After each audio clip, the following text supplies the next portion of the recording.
I think we're on live, folks. Good morning, good afternoon, good night from the Gobi Desert at the 2025 Ultra Gobi 400 Command Center. I'm Brian Powell. I'm Jack Yao.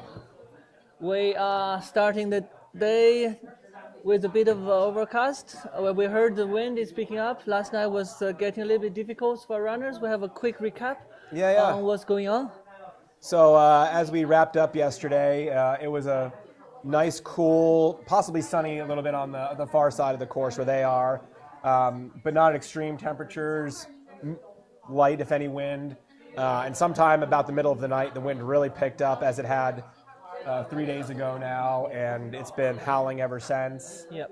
I haven't seen live data. I'm still trying to find the live data for the wind speed on the lower course because I mention it from my own experience in the 121, but I was going through earlier today, and Gwangju County, which is where they're running through right now, is known as a windy place. If you read Wikipedia's section on the economy, this county's location is ideally suited for wind farms, earning the nickname of the world's wind warehouse. From the east, the wind blows through high, narrow valley formed by the Chilean and Beishan mountains, reaching 20 miles an hour. This is a recent year development. Yeah, before this is a melon city. It is Melon City, and also now is the world's wind warehouse. But it is apt because there's two narrow mountain ranges that run parallel in the prevailing direction, as is the wind today. It's from the east, so deserts don't have things to block the wind, and if you have the wind align with the topography and the right weather conditions.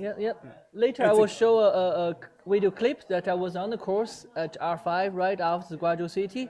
We have a whole bunch of windmills there. Also got a couple of runners. I interviewed them face to face. Maybe I can share with our tech team the footage I have from, again, the 121 race that I was running. But the wind comparison, But like just a sense of how windy it can be. It was as extreme as I've possibly ever seen, definitely in a race. So it got windy overnight.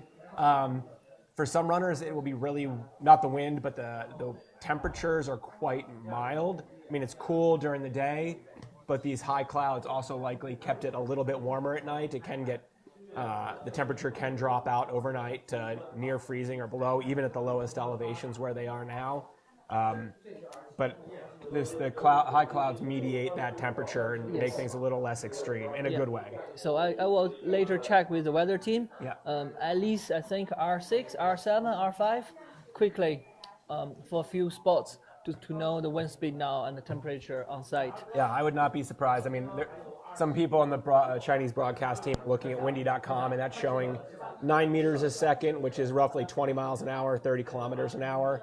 But I would be very surprised if on-the-ground measurements were not quite a bit higher than those predicted numbers. Exactly. So quickly have a look at our broadcasting room. Who is there? We have Team Campo. Hey guys. You've fallen to our number 2 commenters because Jack's taken the lead. And Amber Huler, Aaron go, and Team Campo again. So. Yeah, excited for Cody. Last night Cody slowed down a little bit. Yeah, but we'll get into that. We'll get into that. Good to see you guys. Good to see you. Thank you for all following so far. Let me go back to the screen.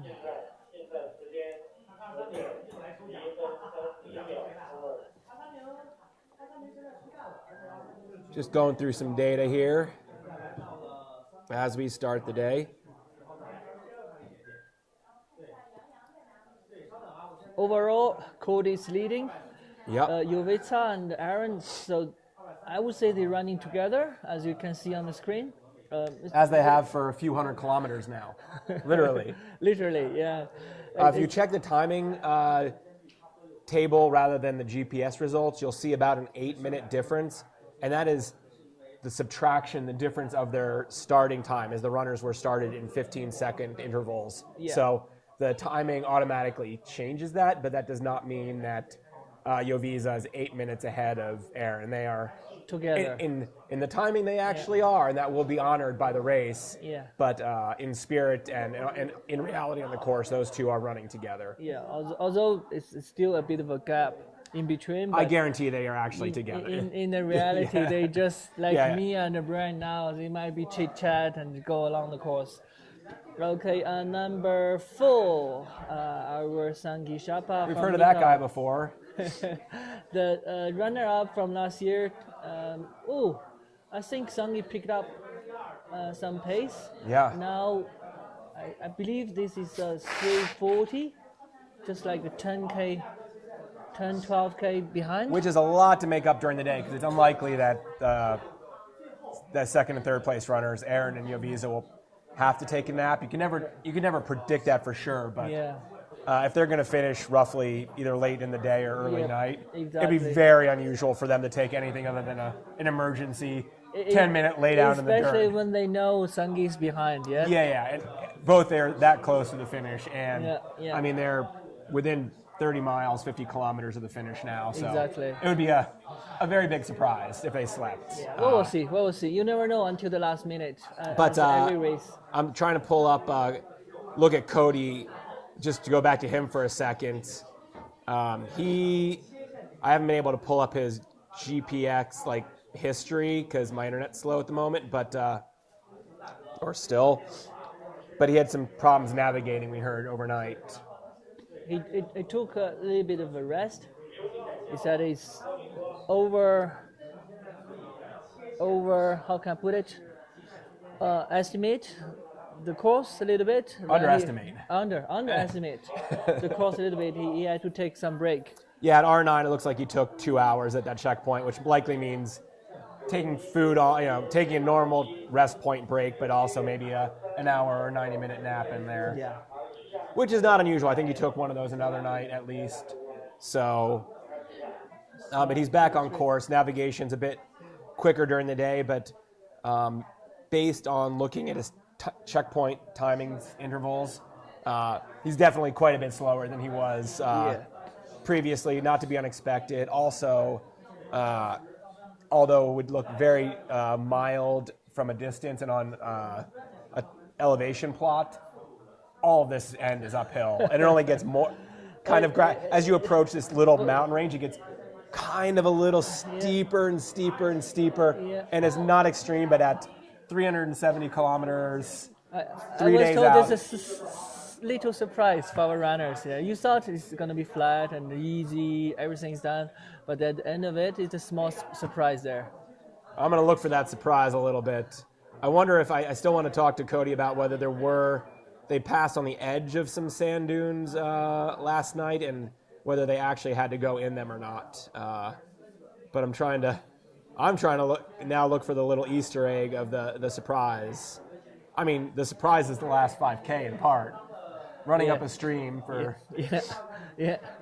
He doesn't know. Or maybe he did. He was here in Guangzhou much earlier, I think 2 weeks ahead. So he should know. But otherwise, it's like from where he's gone through rest point 10, checkpoint 35, and that's a walk up. I mean, as long as... I would be surprised if he's running very much of that. It's just a nice gradual incline that he has a large enough lead that...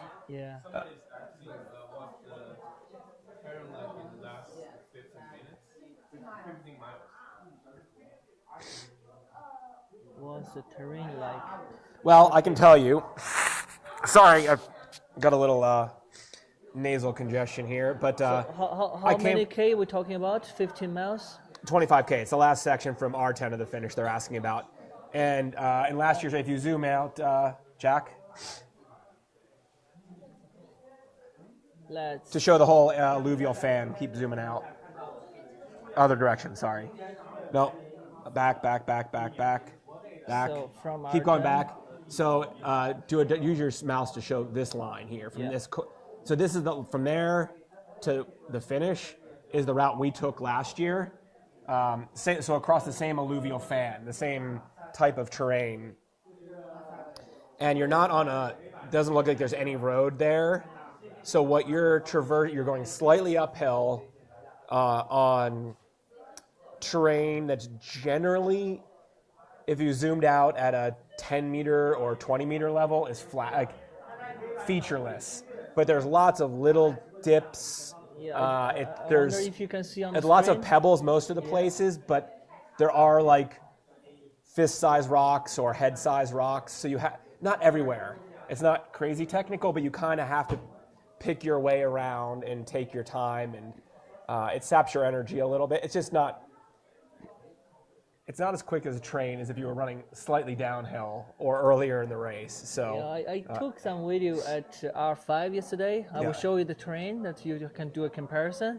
And then later we can tell people. So I Like- ran down it a little bit. So it feels a little bit hard, like a shell. Then the shell broke. Then you feel like you're on the. This is a little this is firmer soft than sand. that. Yeah. But yesterday during the broadcast, we were seeing Cody come into what would have been R6 or R7. Which one was that? R7. R7. R7. That was the ground was mostly featureless, just the little pebbles. This is more slightly more rocky, especially as you get higher than that was. Yeah.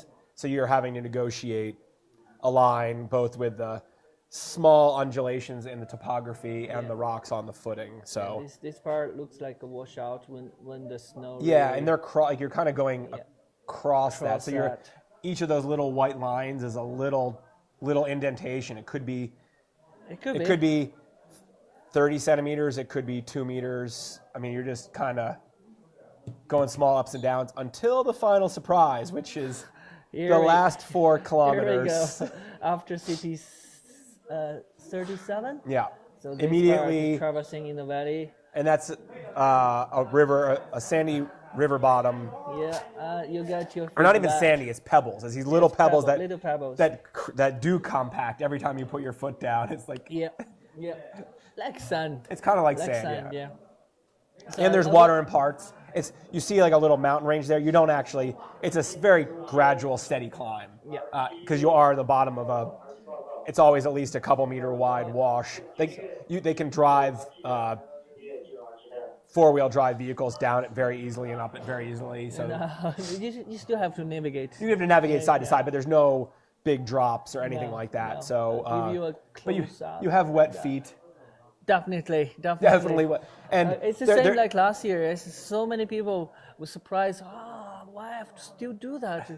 And then nobody can do the jumping. It's like leaping between, and it's after 400K, you cannot do that. And sometimes there's a little bit of dry Stepping. path on one side or the other side. I just ran straight up the. Yeah. Like it's not worth the time to try Exactly. to go around. It's not, and the water is never. In a couple places, it may be 10 or 15 centimeters deep, but it's mostly just getting your feet wet. It's not. Yeah. It's not thigh deep or knee deep water. It's ankle deep at most. Just enough to get your feet wet. Yeah. Okay. So from the map, you can see And with this that is the valley. Yeah. And with that slight uphill and wet feet, walking is really tempting. Yes. Which I did the entire way up last year. Yes. And you even did walk with the last lady Yeah. in the race again. So yeah. There we have 3 of our team members' GPSs from. Yeah. Amazingly, I mean, it's sad to see that Bridget, Virginie, and John had to abandon the race very early on. But since they abandoned in the first day or so, no one else has dropped or been pulled from the race. So Yet. yeah. So I Let's see think today. we still have what 52 runners in the race or so. Yeah. All right. Let's see if any other questions from the But team. and then to just wrap up the men's field, let's go through the men's and women's fields. On the men's field, still in 5th position for the men, 6th overall, is 261, our marathon man. And that is, I'm looking at the, Which one are you looking at? I'll be there in a second. Our marathon runner, Ni Yusheng. Yes, I was going to try to pronounce it this time. Yeah. So brother Ni is overall ranking 6. Ni Yushun. Yeah. Okay. Last night he took a long break. Okay. I think he slept a good 5-6 hours in the place So he is, in it's, our station. he's gone, I mean, to some degree it's showing that he's has not run a race of this distance yet, and Yeah. His longest one was in Chongli for 200K. So now it's 250 in. This is all new ground for him. Yeah. Everything's new. The sleeping management, the nutrition, and all that. Yep. Everything is new for him, and his pacing is still okay. But I mean, really, our the ladies already moved up. Yep. Well, one last comment on the men's field is, I mean, really, we've known for many hours, if not days, that Jovisa and Aaron in second and third want to finish together. So we don't expect, unless somebody has an injury or something like that. It looks like Cody should come out in front. We're waiting for him. We'll see him at the finish soon, in a couple hours. We expect Jovisa and Aaron to finish together. Yeah. And with brother Ni being so far back, in reality at this point, the only possible switch in the sort of top three men would be if Sange makes a really long, hard charge at the end, which is possible, but making up 10 or it's now 10K in 50K during the day when it's unlikely people have to sleep is pretty unlikely. So, but now we can say it's gonna be hard for Sangi to push, but the race is not finished. No. You never know until the last moment, and Ultra Gobi is always challenging. Yeah. Always surprise you from time to time. We will see. So let's switch over to the women's field here. So Junyue. Yeah, Junyue. I'm gonna get it today. I'm gonna say her name. Our last, our champion from last year. She's overall number 5th. Yeah, and I learned a little bit more about her. She was 4th last year, I believe, if I'm remembering correct. Was she 4th overall? Yeah. I learned some more about her. Not only does she's not a professional runner, and she's spent a lot of time running this summer. Let's not get that wrong. Yeah. So to not call her a professional runner is a bit of an underestimation. But she is a fashion designer, but she also runs a restaurant in Chengdu, I learned. Yeah. We need to go to that restaurant when we stop over. Yeah? I wish I would have known. I was in Chengdu a couple times over the last few weeks, and would have stopped by. I wonder what style of food she cooks, or her restaurant cooks. I'll have to ask her after the race. Yeah, that's a fun factor. Maybe we'll have her over and have a quick conversation. That would be great. Her English is good enough. Is it? Okay, yeah, we've had interacted a little bit. To hold a simple conversation. And maybe you can add some, on the complicated concepts, maybe some translation. So yeah. And we still got Lucy here in second. Is she still running with her brother? Exactly. Last night I was at R5. Both of them are doing okay. I went to give them a reminder about the change of weather. And also Damien was running together with them, Okay. for quite a while. Yeah, he's pulled ahead of them a little bit, at least it looks like. Yeah, for now, I guess. Yeah. But Lucy is sticked with her brother. Both of them are doing okay. They had small issue with blisters and all that. Lucy was coughing a little bit. Both to be not unexpected things at this point in this race. Yeah, and now the weather is changing, and they need to put extra layer. Just have a bit of a prevention. Sorry, I'm just caught my eye on one of our screens. We have Damien getting a massage and a thumbs up. So I took that. Last night. So we'll after we get through the top. We'll go there. Yeah, we'll go after the top women. Let's go through the top women. Yeah. So number 3 is Guo Yang. From China. Actually, they switched. She was behind. So Jimber, number 4, was the 3rd yesterday. So overnight, things changed. And by quite a bit. By quite a bit. I think there's some nap being taken. Yeah, I mean, that's why, any ground being made up or lost while moving on the course is really inconsequential to sleep. I mean, I'm looking at our technician right now, and it looks like he's about to.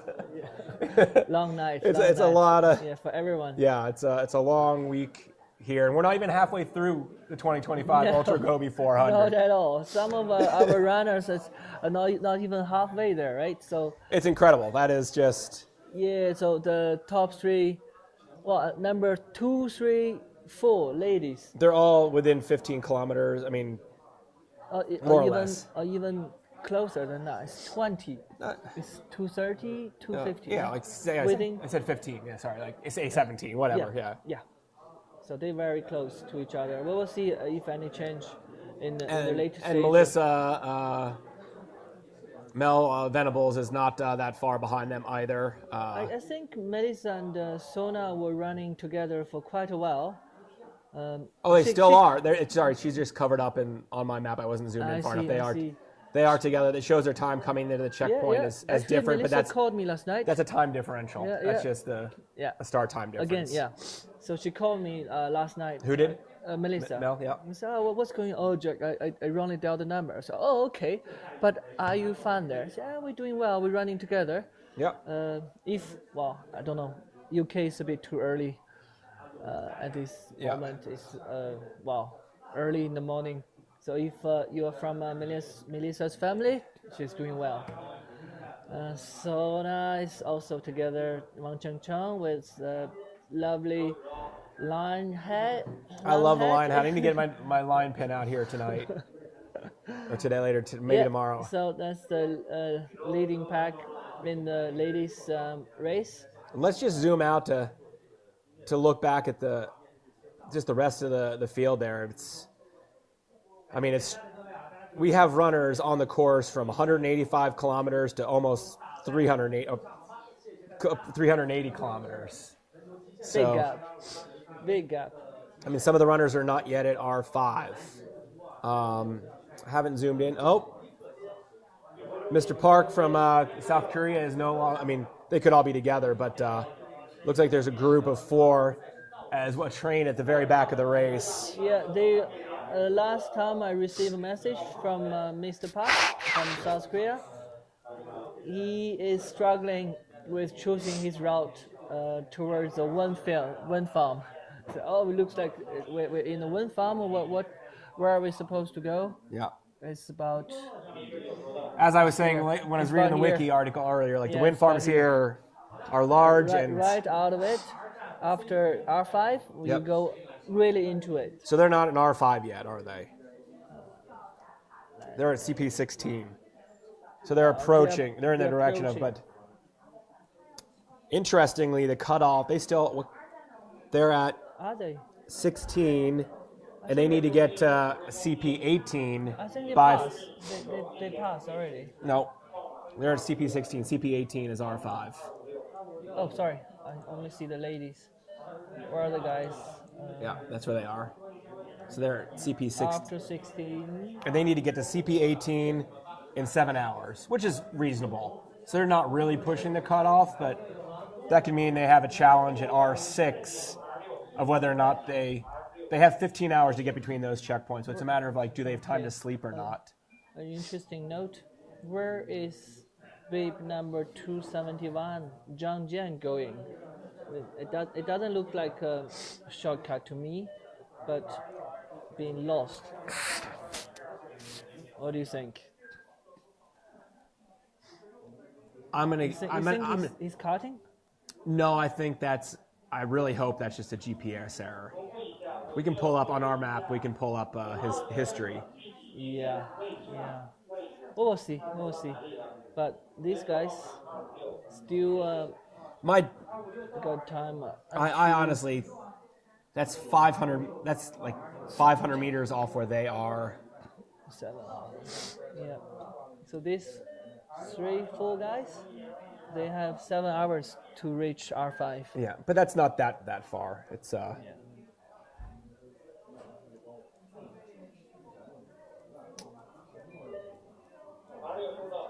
Where's Mr. Park? So the 2 ladies ahead. Mr. Park is here. Yeah. Well, that's from the map. I don't know if you can see. If I zoom here, yeah. To see that shadow of the triangle. This is actually the wind farm. Yeah, totally. Yeah. So Mr. Park was a little bit confused if he should go or not through that part. Well, now we can see it's going along. Yeah. So I'm just trying to switch networks so I can zoom in and try to find if 271 is.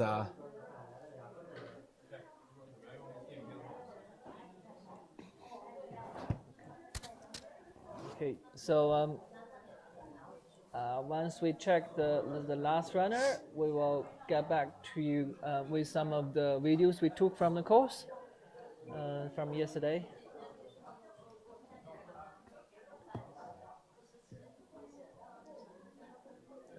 Quickly, let's read from our audience. Welcome back, everyone. Thanks, Team Combo.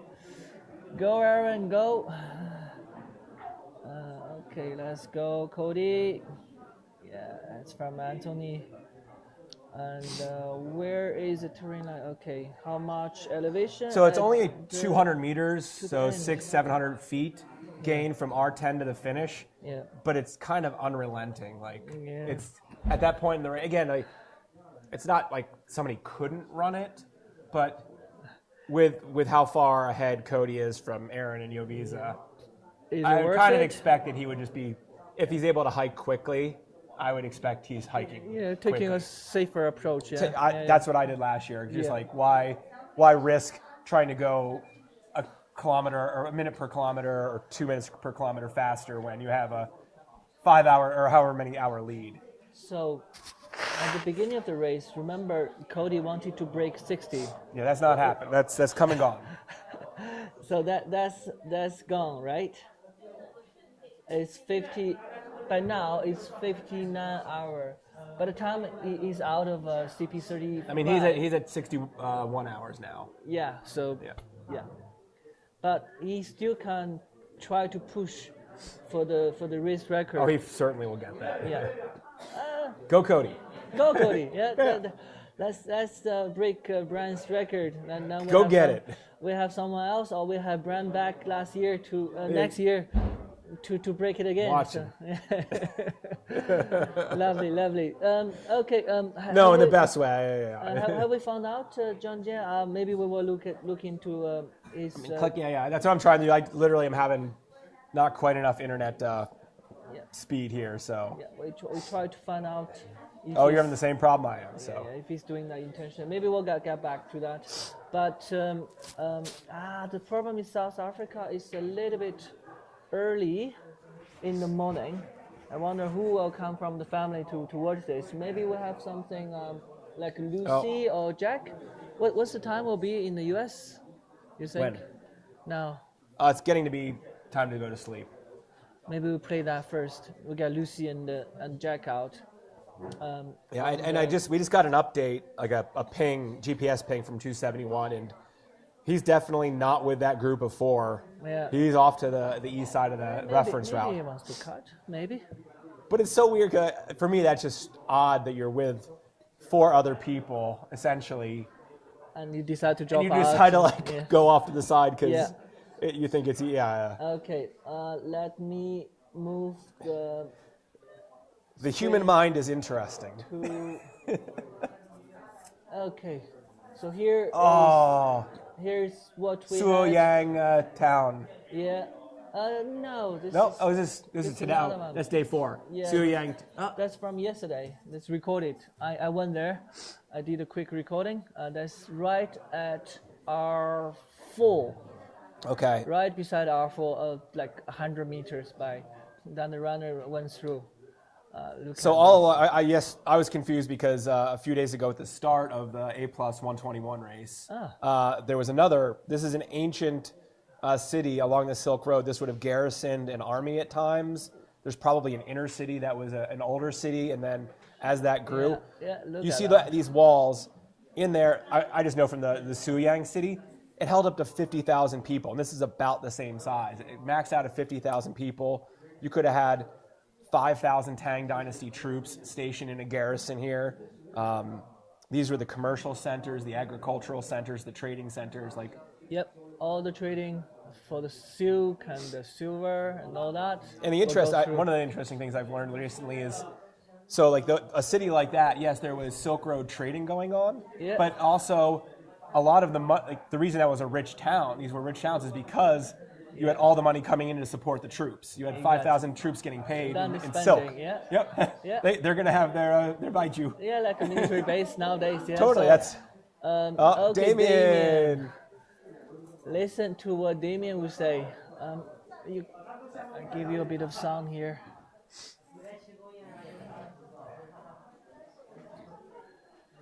So that was R5. Asked Damien about how is everything going. Interestingly, he had a sunburn on the back of his leg, and he was not expecting Gobi can be this cold. Yeah.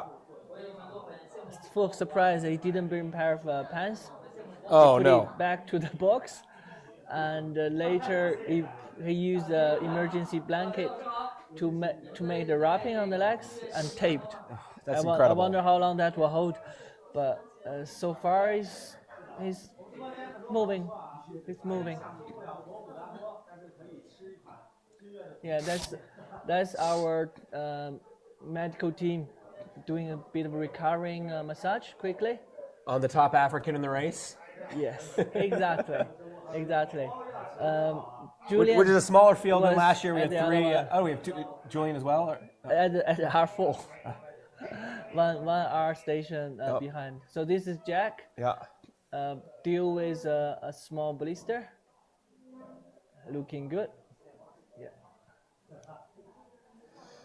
Yeah, take care of those feet, because you still, I mean, this was recorded yesterday. He's still got 4 days to go, up to 4 days to go, but. With their pace, I think another 3 days. Yeah, that's why I said up to, Yeah. But you got to get it, just again, a sense of what these checkpoints are like. So there are pads that you can sleep on or fold and sit. There's also chairs. Yeah, and this is a medical tent. Yeah. That's a nurse behind. There's a doctor as well. And there's a bilingual translator right by the side. Yeah. So as an international runner, to share my experience, at most of the checkpoints, you're not going to have, the minor checkpoints, you're not going to have anybody who speaks English. Like somebody could say hello, Simple. a couple words, same like timing, the same beeping. as my words in Mandarin, like a hello, thanks, that kind of thing. But at the rest point, invariably, I think it by design, there's always an English Mandarin translator, so they can help you with solve problems. Often, like I think for the Chinese live stream, they'll often be doing it a little, if you're willing and able, a little Chinese interview or an interview in English, but for the Chinese audience. He was quite happy with the landscape. It was trying to tell me, after this, I went to the mountain. I see with the moonlight, the mountain turns kind of black. Oh, here we go, Lucy. Yeah, Lucy. After some treatment.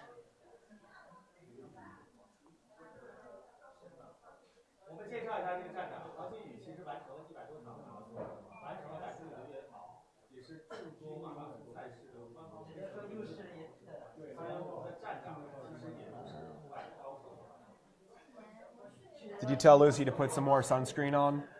I did tell her to put extra layer on.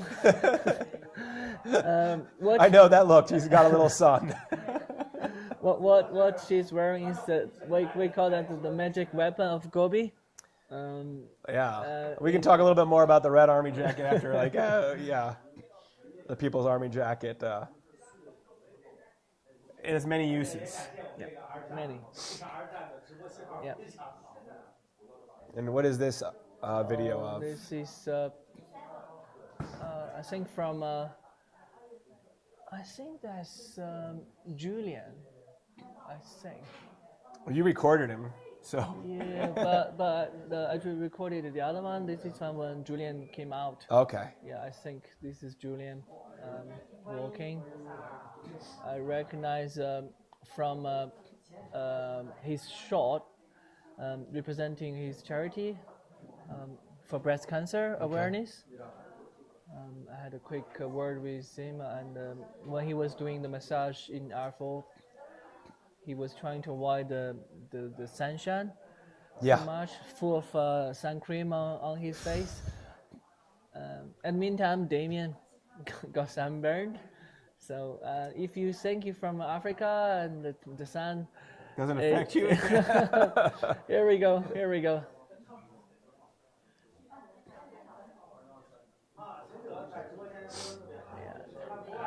wonder how much you can see the terrain at night.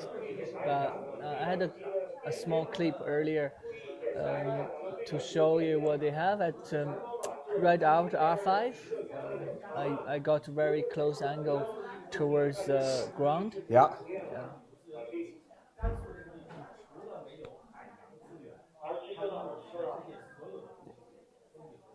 Now it's a bit of climbing.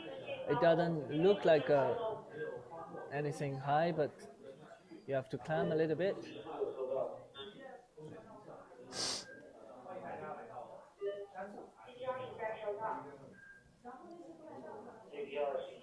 I wouldn't say this is technical, but at night when it's dark, when you're tired, not enough sleep, you have to navigate at the meantime.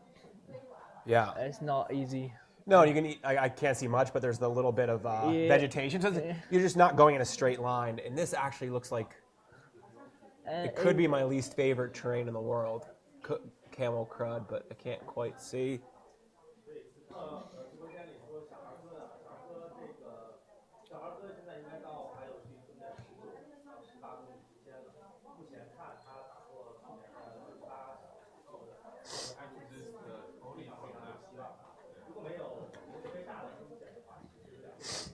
Okay, my internet just stopped working.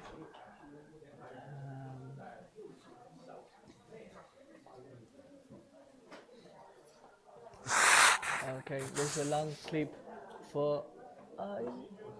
Is it Julian now? No, it's 236. It's Cody. It's Cody. Yep. It's Cody. Navigating. I think that's when he had a bit of a hard time last night.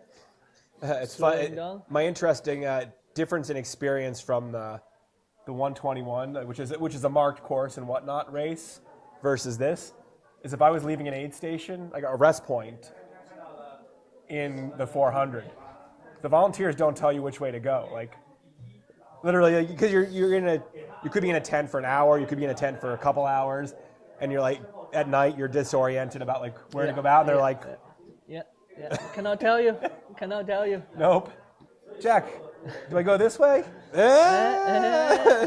Do you? Even if they point a direction, You could be wrong. would you trust that? That's the funny bit. Well, I follow lots of race, filming that and taking picture. Quite often, this runner will come to me. You know, they will come to any photographer, videographer. Yeah. So how far am I from the checkpoint? You're almost or- there. That's standardized. Not far. Not far. Almost there. You'll be just, there. Just over there. Yeah, you'll be there. We'll never tell them it's just like 500 meters or a kilometer or 3 kilometers. We never say that. No. Okay, not far. You get there. That's it. Okay, this is still Cody navigating with the phone as well. This after using the watch now he's on the phone. And this what shade station was this? I mean, Rest Point. I think it's about 9. R7. R9. So this is not your recording. This is No. Okay. No.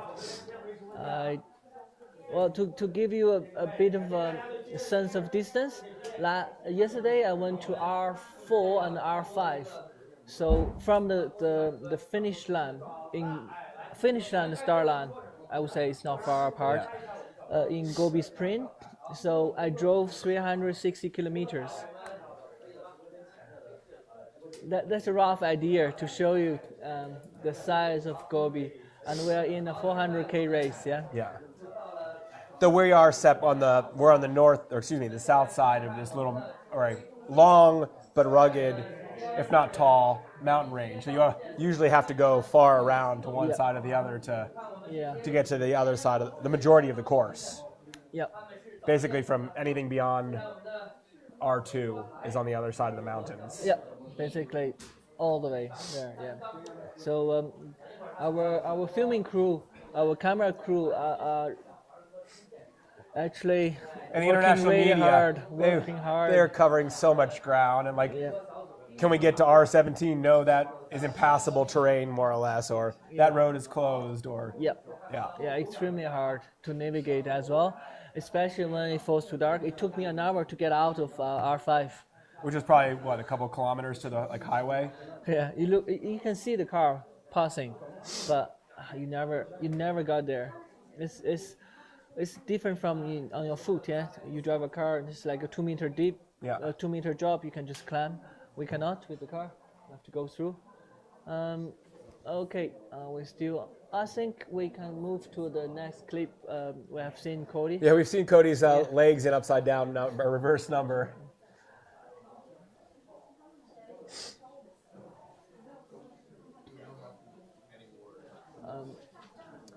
This is the last one. Here's a couple. 102. 102. That's It's, that's a third or fourth year runner. Yeah, three of them together.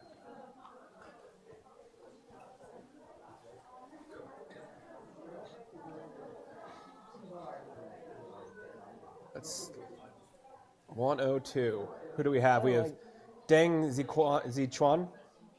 Deng Zichuan. He's run the A+ race here before. He's 50 something. He's a young 50. Has done UTMB, Hong Kong 100K, Moganshan 100. Lots of 100Ks here in China. Did you manage to pronounce the name? Zheng Zichuan. Chuan? Deng Zechuan. Deng Kevin. Zichuan. Kevin. We're gonna go with Kevin.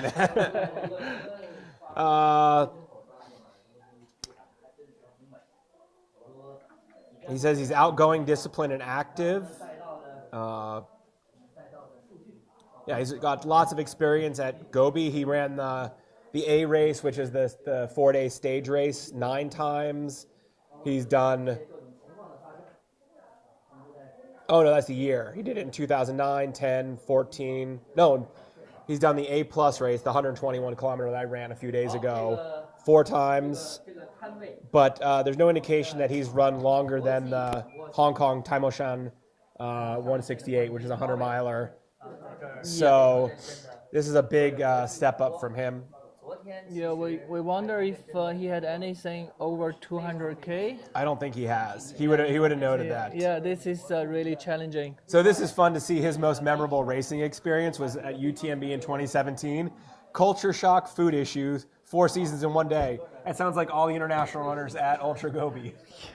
I mean, that's the fun challenge of coming to a race in a completely foreign culture and land. Yeah, that's a beauty of it, yeah? I love it, totally. That's one of the most exciting things in my mind about it. And his most memorable experience in training, that's a different version of the same question, but he had a sandstorm during the 9th edition of the Ultra Gobi that blew runners into the gullies, he says. So these extreme winds are not uncommon. You're not seeing that in the footage here. It must have been the calm portion of last night. So yeah, and the other one, the girl, is that a girl? I think I cannot really tell. He's a member of the Chinese Photographers Association, mostly shooting birds and architecture. An amateur rower. Yeah. Oh. He regretted not finishing the Ultra Gobi 400 in 2018.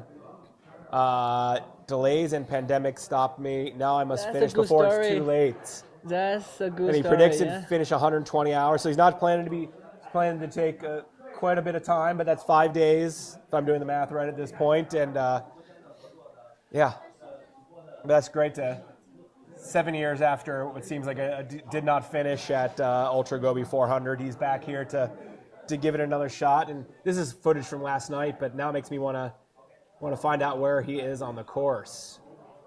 Deng Zechuan. Let me find Deng Zechuan. It's not at the back. Not at the very back.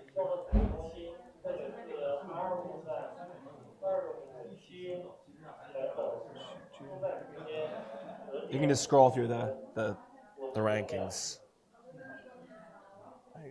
Was it 102 was his number? Yeah, so he's currently in, I just went by him, 39th. He's gone through CP18R5.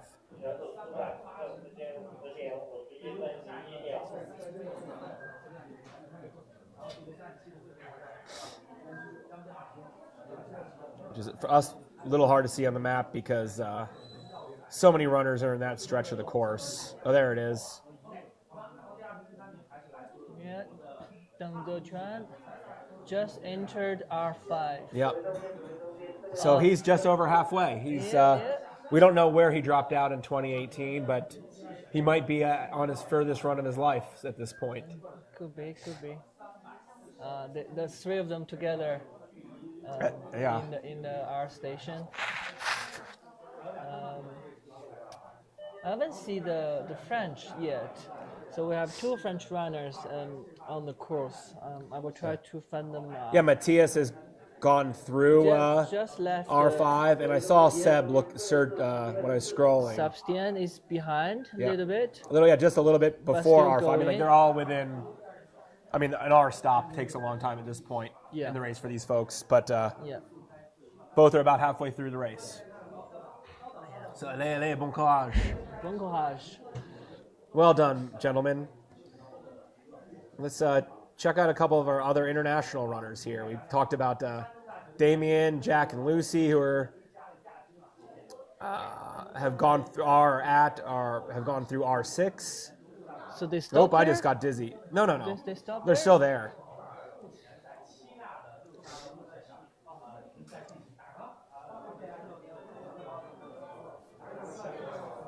Oh, I am not connected to the internet. That is a problem. Again. Well, as you already know, we are in the middle of Gobi Desert. Yeah, this is. The internet Yeah. is not And always it's like, good. yeah, it's just gonna be annoying on the broadcast. So our On one piece a day, okay. international Or two. runners, No, it's just 12 I tablets. saw Sorry. them yesterday. Okay. Damien definitely recovered I don't know what it is, but yeah, totally. Yep. from being Thank cold. you. It's like I don't feel bad, but it's just like, yeah. And Lucy and Jack, their brother and sisters, they are in R6, I believe. They're taking a break in R6 now. Damien already left. Brother Nick still going. Female leader Junyue is in R7, I believe. Oh, scrolling back, I see Melissa and Sonia pass between CP 16 or 19 and 20, about 222 kilometers into the race. They have teamed up, which doesn't always last the whole race, but it's very common here in Ultra Gobi that runners join together. Yeah. Not necessarily for safety, but just companionship. It really does make the kilometers go by more quickly. I think they are having a great time together. Yep. Let me see, Julian. Here's another A runner. bit of cutting, like that. Every time I see that, I got excited. Yeah, total. What number 198? One of the Chinese runners. Let me put it on the screen. So, from CP18 to CP19, there's an option for you to go through the riverbed. Chen Jiejun. Yeah, Chen Jiejun, bib number 198. He's one of the kids of the race at a mere 30-something. His motto is, those who walk will arrive, those who act will succeed. So he's all about getting it done. His 3 words to describe himself with are endurance, endurance, endurance. So sounds like he's the kind of guy who is just going to persevere and get it done. But it's not about speed. It's having the courage to try and continue. Yeah, and also he dropped out last year. Oh no, he didn't. He finished 117 hours last year. There you go. Most memorable race experience is the Ultra Gobi 400, the sunrise and sunset, which in the Gobi, I went out for a 5K run just to shake out yesterday. 2 mornings ago, the sunrise in the race was amazing. Yesterday, I went out at sunset and ran around Gobi Spring. The little yacht going down and down and down. It's just phenomenal. Especially all the dust in the air, the colors are out of a Monet painting. But yeah, the sunrise, sunset, the temperature swings, flying sand, hallucinations. I have to come back to the 400 because I've yet to have hallucinations, and I just feel like I've missed out on And fun fact off the course, eating pears at Gobi, he says Clear Spring Camp, but I'm sure that's Gobi Spring Camp here. It is fruit season, and I have not yet had one, but in the past I have, and there's some great pears. You just go pick them off the tree. They're huge. It's a season for fruit. Yeah, it's autumn, so when they really drop from the tree on the floor, you can hear that overnight. Boom, boom, boom. And we're like, we have some sponsored food, like sort of as for snacks around the command center here, but there's also persimmons and apples. The bananas aren't from around here, but no, but the apples and all the other things, oh, so sweet, really nice. Yeah. So we talked about Julian and I have to go back to Jiajun's message to family in the audience. Why am I here again? Fake liquor. I'm wondering what the translation of that means. Fake liquor made me dizzy. Thanks to my family for understanding and support. I love you. And to the viewers, are you cursing us from an air-conditioned room? That's a funny one. Oh, 9 years of high-altitude climbing, Everest and others. I don't know if he's summited Everest or not, but he's at least been around Everest. And he's a public rescuer. So he was at the Dingri 6.8 earthquake, 8 years of public rescue service. So he's got some interesting stories.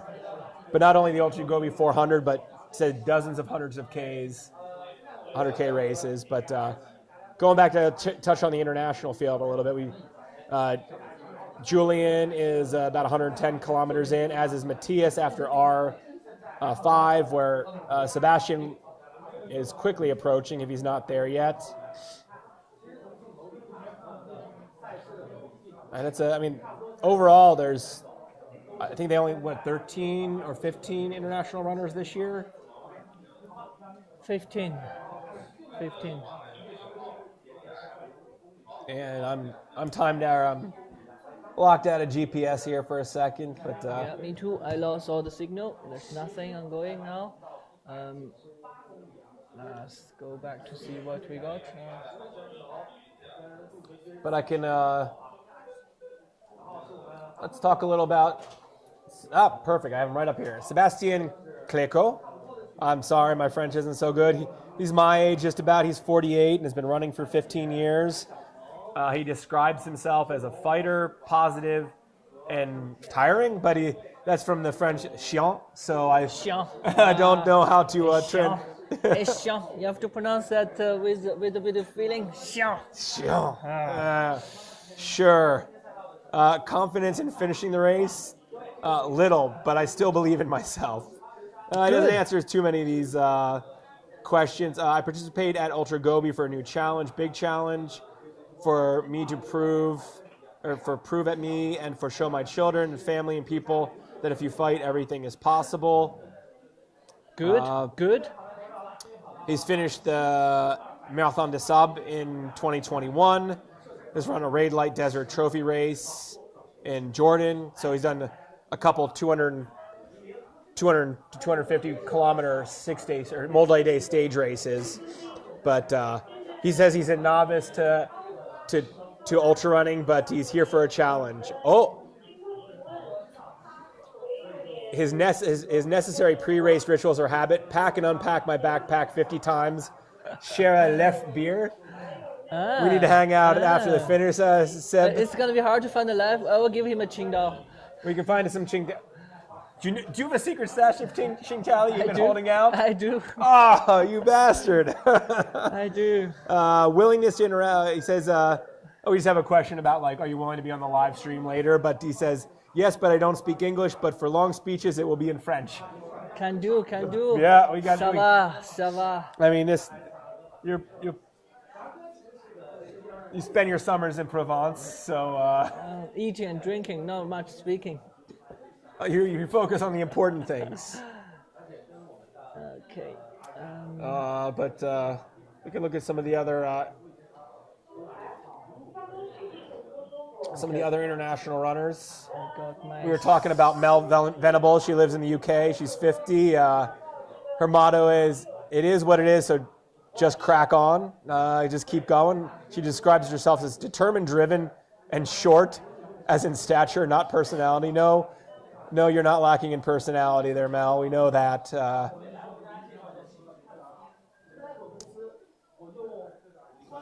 trying to see if we. I think she was happy when we had a call before the race, and she was happy that I'd run last year's race entirely in the same pair of road shoes. For the most part, even this year, there was a technical section descending on day one, but everything else we've seen on the course is mostly non-technical terrain. So I think that suits her. She says she stumbled across the Ultra Gobi 400 in 2017 on Facebook, and it became her dream race. It captured her running heart from the very first moment and has remained there as a running aspiration from her early ultra running days to the present, and she's so excited to be here. So she treated herself to an entry into the Marathon des Sables for her 40th birthday, and she turned 50 last month and wanted Ultra Gobi to be a celebration of her 50th birthday. So here she is. Her job is a school nurse, and she works with young people and is always seeking to encourage and empower them to pursue their dreams and be their best version of themselves. So through tackling the Ultra Gobi 400, she wants to be a role model for them, demonstrating that anything is possible if you believe in yourself and a determined, positive mindset. Well, I think you're inspiring a whole bunch of the youngins back home in the UK. She thinks that the Ultra Gobi 400 is a perfect race for her, a true test of what the mind will allow to achieve. It's a non-stop race. She has run Marathon des Sables, which is a stage format. Maybe you run through one night on the long stage if you're take more time. But she loves running through the night and wants to test her resilience and problem-solving, grit, and ability to just keep going, putting one foot in front of another in beautiful and barren landscapes. She wants to embrace the journey and not stop till the finish. That's good. That's good. Yeah. You go back to school and then you see the young kids. You share what you had in another country, in this kind of extreme challenge.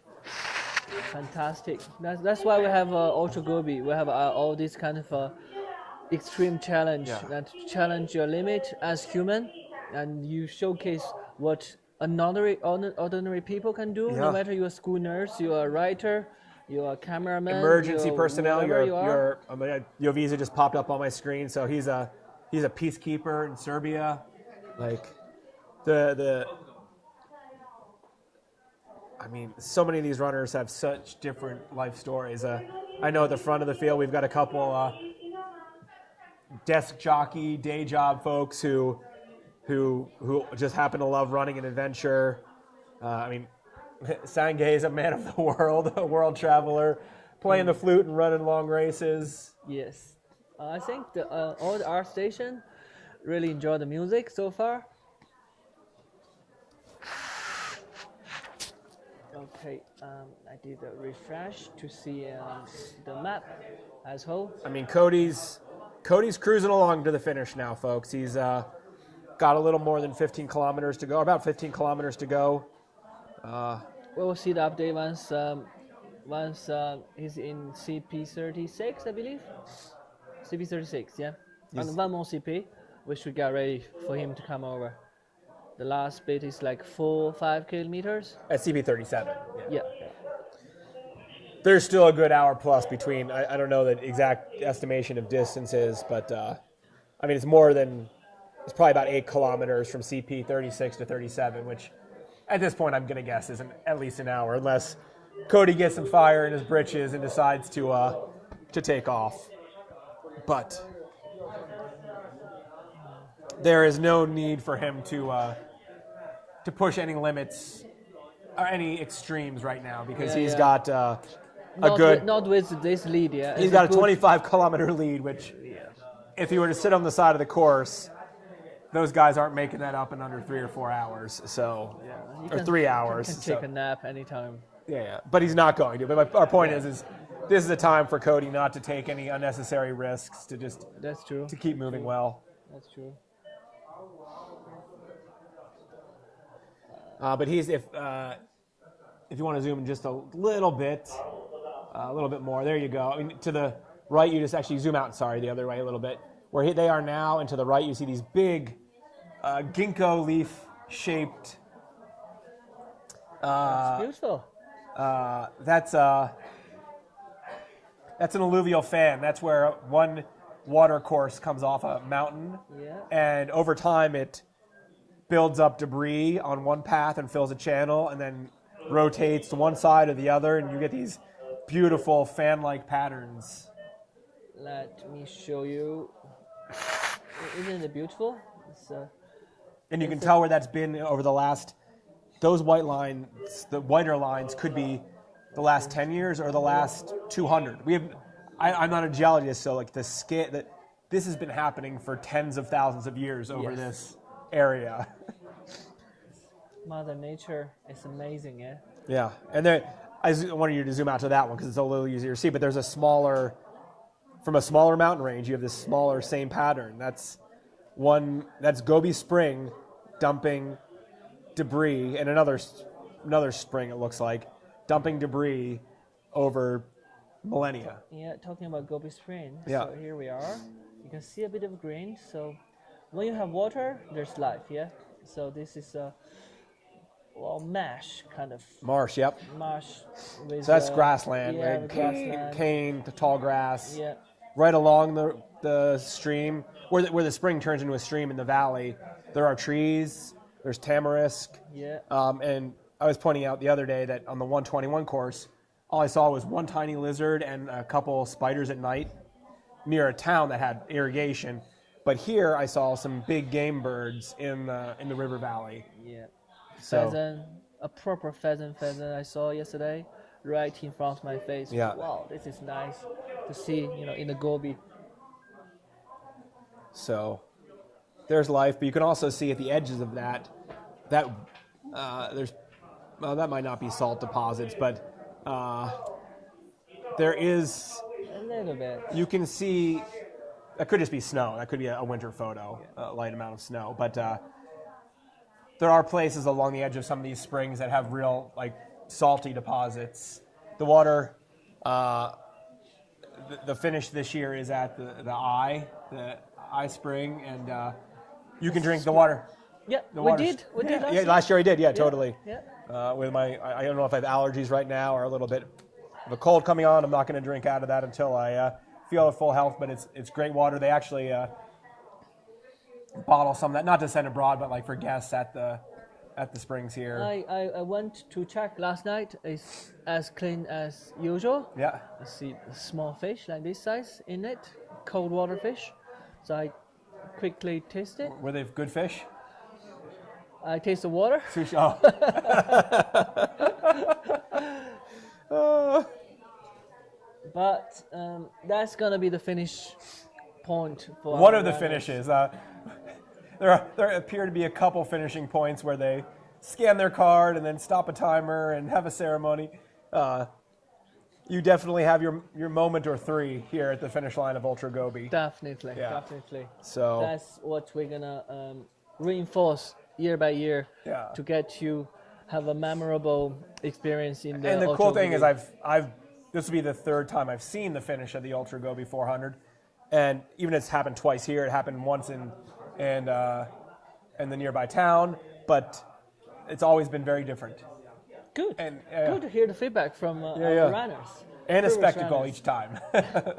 You definitely feel, whether you're the first finisher or the last finisher, you definitely feel like a hero, Exactly. a champion. Everyone is they call us warriors in the Ultra Gobi 400, and Yeah, everybody is a general who finishes. Exactly. Even if you're not a finisher, Yeah, we show full respect to whoever 100%. comes this far. all of the three people who had to withdraw from the race, they're sitting around camp coming to breakfast, and there's no shame. There is no. No. It's not that easy, to be honest. Ultra Gobi, it's not that easy. Well, of course, on the video, on the picture, it looks nice and all that. But once you It's just started flat. the journey, It's easy footing. gosh, this is Gobi. This is Gobi Desert. Yeah, don't get food. I mean, by like the look it's, of it. it's unforgiving and unrelenting, and like, yes, there are a lot of the say 400 kilometer, 3, 4, 500 kilometer races sound like they would be on harder. They are on harder terrain in terms of elevation profile, or perhaps rockier in sections. But it's hard to it's hard to overstate the challenge of always navigating. You're not only picking your line through the landscape broadly, but through the terrain on a 100 meter, 10 meter, 1 meter basis. Like, you're not following it's rare that you're following a path. No. Or a road, you can be following a road. You might do that and go longer to be easier for a while. It's down to your planning again, and your judgment at that spot. Yeah. Yeah. How do you feel? Are you fit to do that? Yeah, like right now, if somebody was really zooming in on the course, if they had looked, maybe they're finding some little braided game trails, maybe in coming up last year for a while from the other side of this alluvial fan, there were times where you could get on just a primitive dirt road, never scraped by a bulldozer, but just where vehicles have driven over time, because there's kind of a little camp farmstead where the spring comes out into the valley below. Yeah, so as we speak, Cody is approaching CP36. 36 is 384 kilometers, 384. Okay. So about 15 to come to us. And yeah, like we don't know, we're not quite on this GPS route at 400 kilometers. This is not any sort of official measurement. This is just where it comes up on the plot. Yeah, this is a relative indication. So it looks like on this map, I would guess it's actually like 398. So just sharing that in the context of Cody has about 15 kilometers to go. So let me have a quick look at including about 4 kilometers up from the end of this alluvial fan, the valley, through the small mountain range incised by the river canyon. Do we have any more? No. So, well, maybe that's my network, but it looks like we don't have. Yeah, if you're following along, please, on YouTube, you can leave us a comment or just let us know where you are and who you're following, who you are. where you are now. We're following the 52 runners left in the race. We have so almost 30 people online, so maybe they are working. Yeah, it's Monday. It's Monday. Maybe you're in the office. Maybe you start to work, but you stay online. Thank you. Well, if they're just starting work right now, they're somewhere in like in the Stan. They're like Tajikistan. Heading to work in Tajikistan today. Just stay online. Just stay online. We do know that probably some of Cody's crew is they don't sleep. Yeah. Go get an hour of sleep, folks. You'll still see Cody finish. We promise.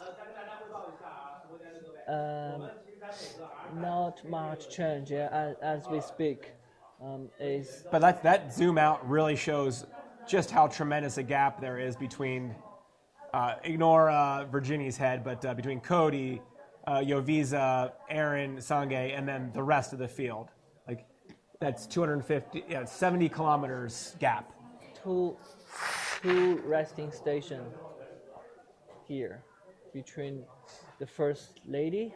I mean, I kind of want to take a picture. That's just tremendous of like, it goes to show like just how quickly those guys are moving. Because Junyue, she's last year's champion. She quite possibly could be this year's women's champion. She was 4th last year, is in 5th position overall, and is 70 kilometers behind 4th position. Yeah. So it's just, and that soon becomes a day. So I have these things in my mind, this thought. So both Junyue and Sangi, they did so much this year so far. I wonder if they could be, Tired? much better after, not choosing so many races together. Junyue, well, comparing to Sangi, Junyue got a good 700K less than Sangi. I mean, there's a balance. Like so for last year, most of my training wasn't over the top. I mean, I was running 80, 90 kilometers a week for most of my preparation for Ultra Gobi. But then one week I did 370 kilometers with a backpack, like camping and fishing along the way through my mountains. but that was 1 week. That was like one big push. And I think that can add, as long as you don't have a major injury and you're not pushing at your extreme, that can add strength and fitness and durability. I don't know how many of those you can stack one after the other. But on the other hand, there's trans-European foot races, like on the roads. There, like, people used to have races and still do transcontinental runs across the United States or Canada. And a lot of those people speak, it gets harder for the first, as you go along for the first week, the second week, and either you reach a breaking point, or to some degrees it gets easier because you just get in a rhythm. Your soft tissue has developed enough to support that. Or it fails. I mean, one or the other. Just like I used to do back touring. So the first week, maybe you start to get sore. So after a while, your body is kind of used to the rhythm. You just go for it. Yeah. And it really does depend on Sangay and Junyue's like philosophy. There's a difference, between running Tour de Géant and you're racing head to head with a Francois Dane or whoever, like at the very front of the race where you are going at that red line, that limit for all of the days. Whereas if Sangay is working hard and continuously, but at more of a 90%, and you're able to fuel better, and I don't know if you can understand that difference of like. To me, that's too much. That's too much. And personally, I wouldn't do that much, but. Did I mention in between races, for example? I biked between one of the races. Yeah, so when he did the Transparently 900, he cycled from Switzerland for 1,100 kilometers to the restart of the Transparently. Yep. So I wouldn't do that, and I couldn't do that. Nope. But that's Sangay, yeah. I love this guy. Full of surprise. Yeah, how can you not? There's Sangay. I'm just pulling up his common nickname, Sherpa. He is Sangay Sherpa, after all. His motto, driven by mountains, embrace the journey. He describes himself as adventurous, determined, and passionate. Sangay, you forgot, I don't know whether to say kind, heart. Heart is a word to describe. Both inward and outward is Sangay Sherpa. And you can feel it when you're around him. This is his second time. He was our runner-up last year. He learned about the race through his sponsor, Kailas. He is thirsty for adventure. I think I kill this thirstiness in the Gobi. He loved getting lost in the middle of nowhere in the Gobi Desert last year. It was scaring in the wilderness in the night. I just want to renew this experience and also want to do better performance. The Gobi, 400 in the Gobi means continuing the journey of life, reminding the root of ancient civilization, confidence in finishing the race. Ultra full. Yes. He estimated his time at 65 hours. He'll be a bit over that, but could be in the closer to 70-hour range, plus or minus. Yeah, I was told he suffered a severe knee pain from R1. I wonder if it's still the case, if they took some countermeasure on that. He said he wanted to collect more trash along the way, but I talked to him before the race, and he said maybe not this year. He collected some trash in the Gobi throughout the race last year at the Ultra Gobi 400. Oh, I was on the course from R4 to R5. Actually, it's really nothing much. Yeah. Really nothing much. The different you outside the race. I am simply a mountain lover. I love to embrace the challenge with resilience. Yeah. And his interactions, and he says this for family and friends, but I try to keep things simple and authentic. No codes, just love and respect. As I said, heart would be a fourth word to describe Sangay Sherpa. Yeah, chapeau. I think we'll have him over in our live room later. Mandatory to talk about his experience this year comparing to last year. We want to hear more. I hope he didn't get lost that was one of the biggest memories of my race last year. Was he went from the checkpoint before R9, and his navigation failed, his backup failed, and he veered far off route, and I caught him. At that point, there was a big triangle in a corner, and he had gone to the center of the next long straightaway, and I saw a headlamp in the distance, and I didn't know at this point. I thought he was ahead of me and Gu Bing, and I thought maybe Gu was turning around looking for me, but I see this headlamp, and then it gets close. I'm like, oh no, maybe Gu is hurt and is turned around and is coming back.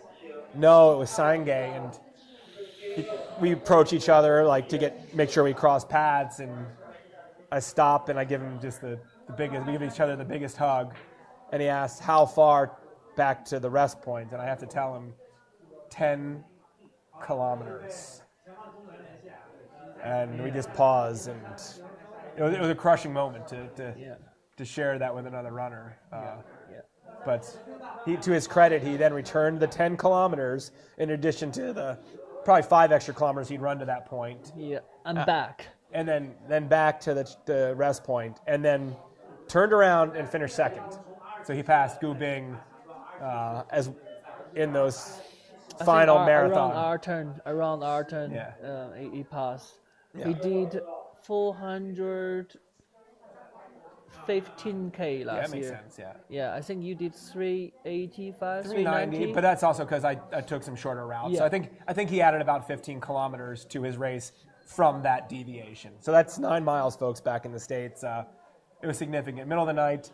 And the later stage of the race. Yeah, so that would have been mentally crushing for some people, but dramatic. I'm sure it was challenging for him mentally, but he had the will to continue on and finish in his big-hearted way, and he's back again to do it. And I hope you did not get lost, Sange. I hope you had 3 forms of navigation with you. I haven't seen him on the course. I will try to see if I can get him today after our live stream session. I don't think you'll be able to. That's unfortunately. I don't know. But let's see. Let's see. I would like to see our runners from time to time. I think you'll be able to drive back and see Marathon Man and Junyue, Brother Ni. And it's not the pronunciation; it's just the remembering new names when I can't read them on a screen. So yeah, Brother Ni, simple. Yeah. We have a bit of footage of Aaron and Jovesa on the course. They're clearly together, different from what you see from the GPS tracking. Those two, actually, they have been running since the first part of the race until now. I'm gonna take 5 minutes. You can take over for that. I will do that later. Yep. So I leave you guys listen to what they had on the course. Aaron and Jovesa, they have been together, running together for quite a while. The commandership along the course that between runners, as you can see, is something special in the Gobi Desert, in the Ultra Gobi race over the years. So many of us became friends after the race and stay in touch and bump into each other in different ultra races in the world.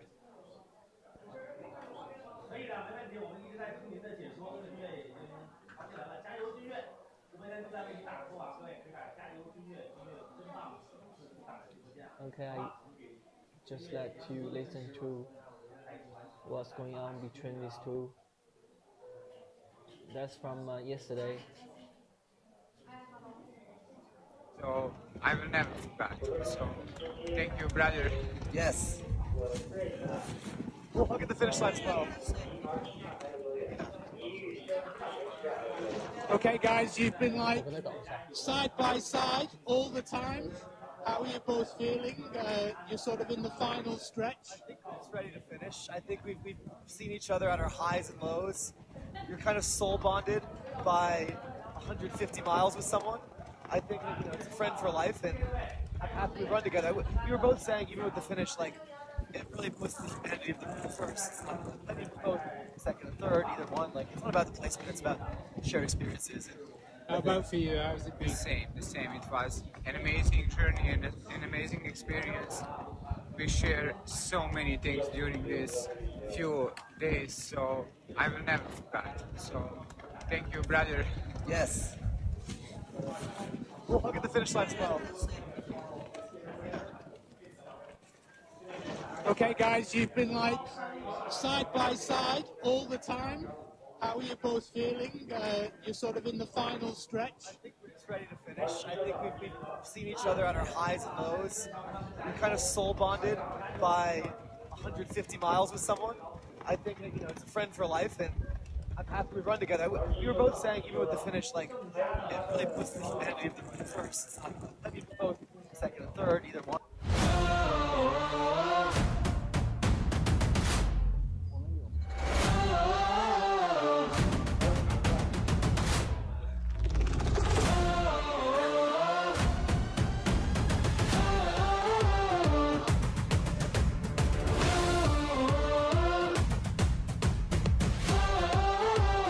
Here we have some image from the race. You can see the terrain, the landscape, the weather,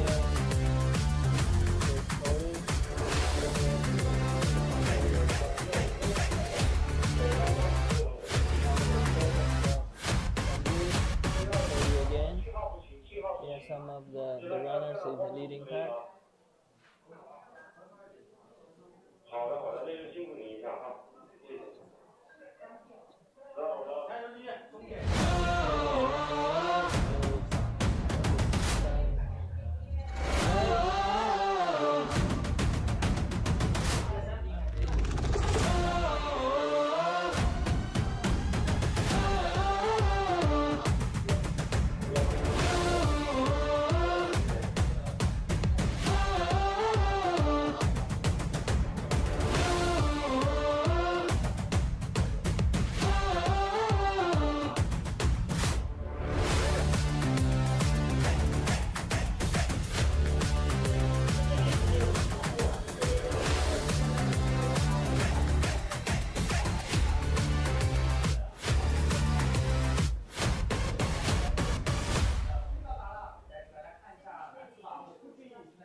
昨天晚上怎么样？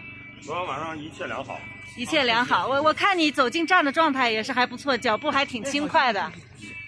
对。身体的状态都好吗？身体的状态一切良好。太好了。是满满香。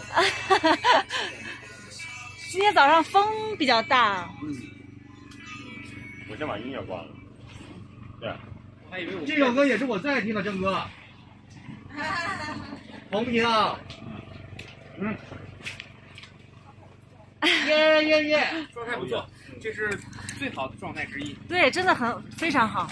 郑哥，那你对家人有什么想说的吗？感谢他们在这个平台上，包括前期大量对我的这个在这一兴趣爱好上的支持吧。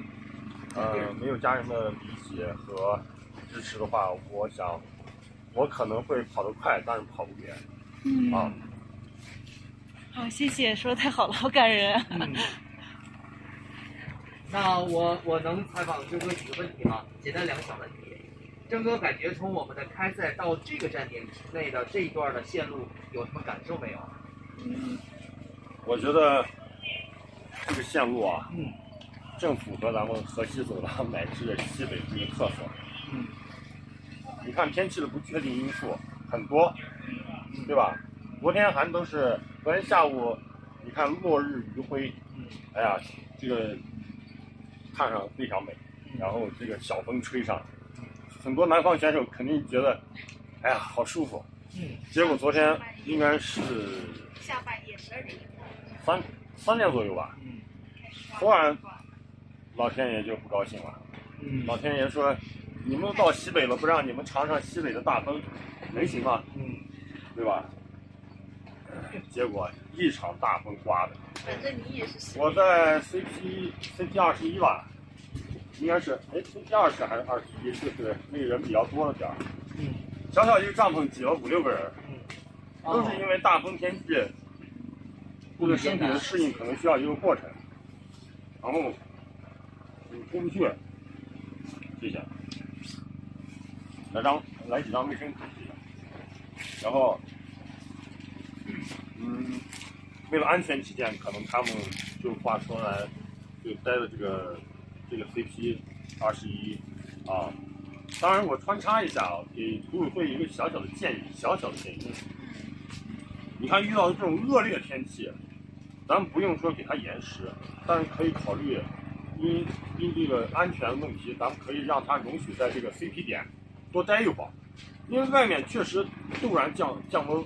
虽然说赛会强制要求了羽绒服还有包括，但有些选手可能画出来就是准备的东西刚刚能达到，就是说这个温度临界刚好能达到，稍微再低一点对选手的安全可能会产生不利的影响，所以这是只是一个小小的建议，可能也说的不太完全。800流沙800特工，我现在在R6站点，现在是上午11点左右。然后我们这位是大圣，我们R6站点的主播，先简单介绍一下你自己。Hello， 大家好，我是R6的主播大圣，然后很荣幸来到我们的R6的站点。是第几次来800流沙？第一次，但是已经从去年开始关注到我们的800流沙了啊。那今年在R6站点，现在过去大概多少人了？现在目前为止来看的话，过去应该差不多有10个人。那你在R6站点有遇到什么比较记忆深刻、比较感人的选手和故事吗？我觉得第一个是昨天啊，然后第1名选手库蒂，然后他在路过的时候，我感觉充满了一种朝气感。然后呢，跟他年纪其实相仿的还有叫做亚伦库巴拉啊。然后这位选手在给我们上来先展示的不是他以往的战绩，而是先给我们展示了每个盒子当中他的女朋友给他写了一封长信在他的面目当中就充满了一种柔情，铁汉柔情。而在库迪这个小伙子的面前呢，我就感觉充满了一种朝气拼搏，我一定要赢得这场比赛啊。所以在这种情况下，我觉得同样的年龄就出现了2个不一样的感受啊。然后我们的第2个这个亚伦库巴拉的时候，和我们的约维查相伴进入到我们的站点了。所以说，我们觉得这2个男士都是非常非常 gentleman 的啊，而且我觉得非常非常睿智，然后是一个相对比较安静的他们俩在彼此交流一些战术的情况下，像我们的祝贺老师也说了，他们俩是睡过一张床的人，所以彼此也是相互陪伴，然后呢去进行跑动，好吧？然后这是这个，然后呢在后边第4名进入到我们的站点就是桑吉老师了，因为桑吉老师还是那句话，我从去年才了解到他们的800流沙，而相对来讲第一个映入我眼帘，因为那个时候也是彻夜在直播。是142个小时，今年是141个小时。在我打开手机看的时候，刚好遇到了一个翻译和我们的桑吉老师在进行交流对话。然后呢，桑吉老师在说完一段话了之后，那个翻译的这个同仁们，然后在进行翻译完了之后，他潸然泪下了，然后就在把自己的这个桑吉老师原话又给复述出来了。然后复述完了之后，我的一个朋友就非常非常感动，也写了一篇小作文。他说了什么？说了一个什么，我具体也有点忘了，但是我可以给大家展示一下啊。我的一个朋友来自于湖南长沙，我们也是很好的一个跑友，给大家简单看一看啊。这是我们去年针对于我们的这个桑吉老师，给大家看看啊。你看，这是我们去年桑吉老师的完赛的照片，这是去年的2024年的。你看，从他的这个面庞当中就能感觉出来一种坚毅的感觉。800流沙，800特工，这里是岳老孙。过河嘛，总要沾点泥的，是吧？给你看一下，去冲冲干净。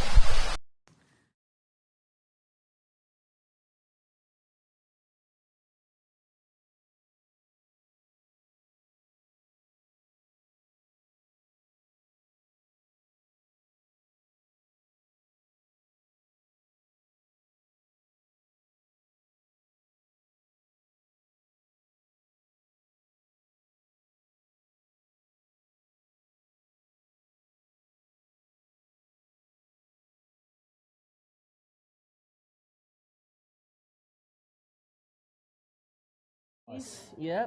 So good to see. Starmind? What?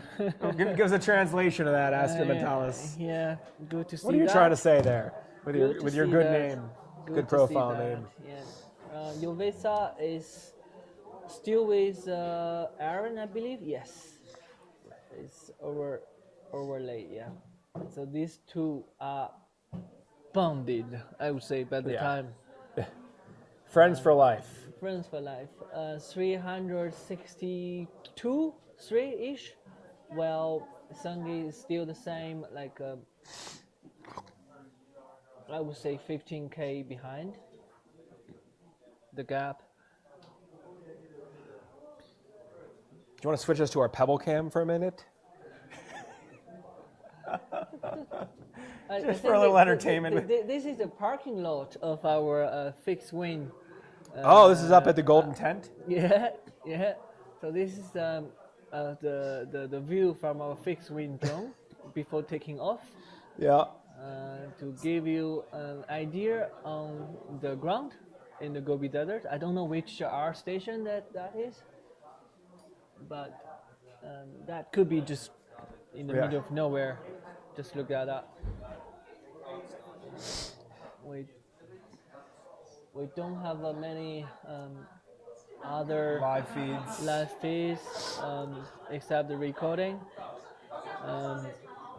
Today if I get a chance to get out, I will bring my equipment to get more footage back. Excellent. Yeah, and the weather is not that promising, but definitely we need more footage. Definitely. To show us. But as we talk about the runners out there on the course today, we just know that we will be bringing you, whether it's during our preset broadcast time from 10 to 2 local, which it should be for Cody finishing, but either way, we will broadcast the winner finishing, even if that's outside the broadcast window. Yeah, I think we will have the live cam to show the Cody crossing and going to the finish ceremony, etc. And then I'll have a brief chat with him at the finish line. We'll also probably, it's a long run. He'll probably get cold pretty quickly, so we'll hope to have Cody in the studio for a longer chat tomorrow. But we'll have a quick chat at the finish line, get his first impressions on. I'm pretty sure the Cody guys are waiting for that moment. back home Yeah. and not sleeping for the next. I'm sure 2, that 3, crew will 4 have some hours. tears. Yeah, It's an emotional experience, like from the inside. It's definitely. and it's Definitely. really cool. This year the organization's given some thought to allow the runners to have, I don't know if it'd be 30 seconds or a minute or two of their own time to absorb and reflect at the finish, because first to last, there is no last, but first, every finisher who crosses that line has had one hell of a journey. 400K or more. Or more. Or more. So. Or if you're a couple of those brave folks getting off the reference route, maybe a little less. Yeah. So this is the fun part. We're gonna keep watching throughout the race in the later stage after we have the front runner crossing the line. But every time when we see that, we will definitely dive into it to study how they are traversing, to choose their course, to actually, I would say, promote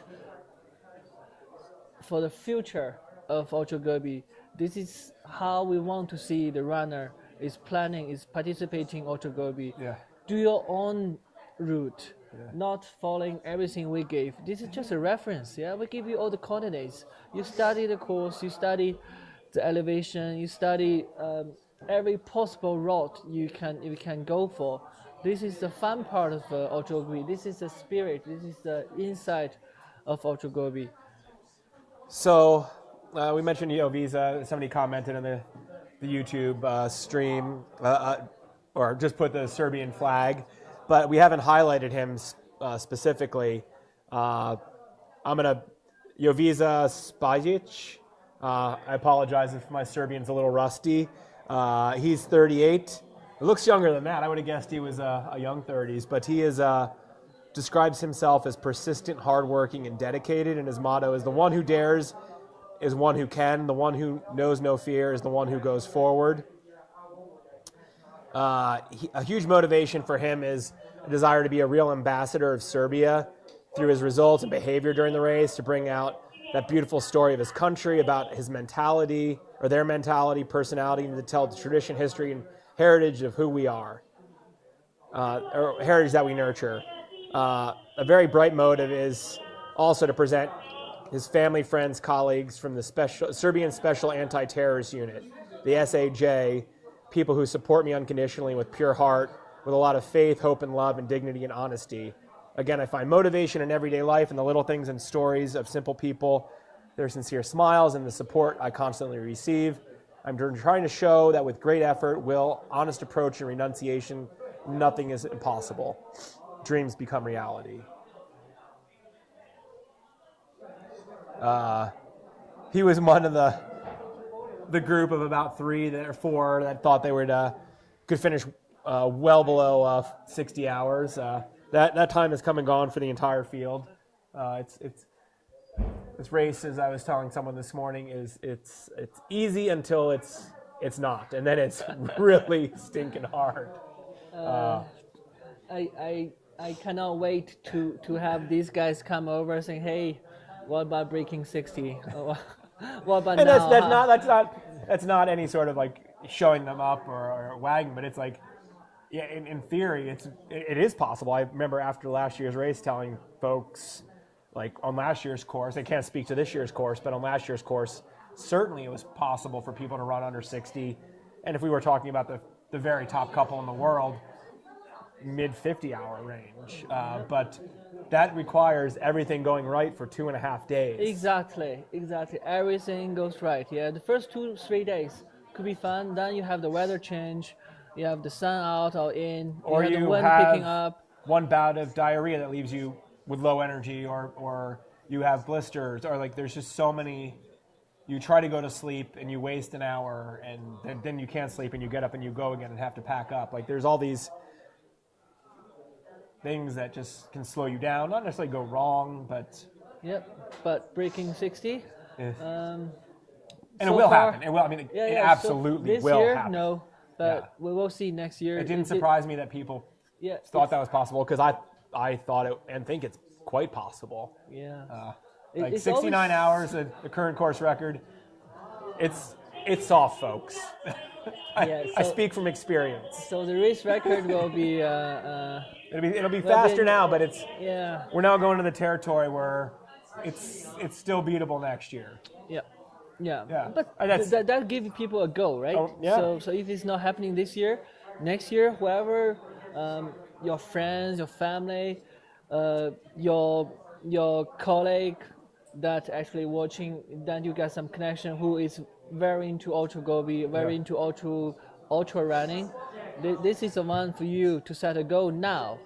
You have a year to prepare.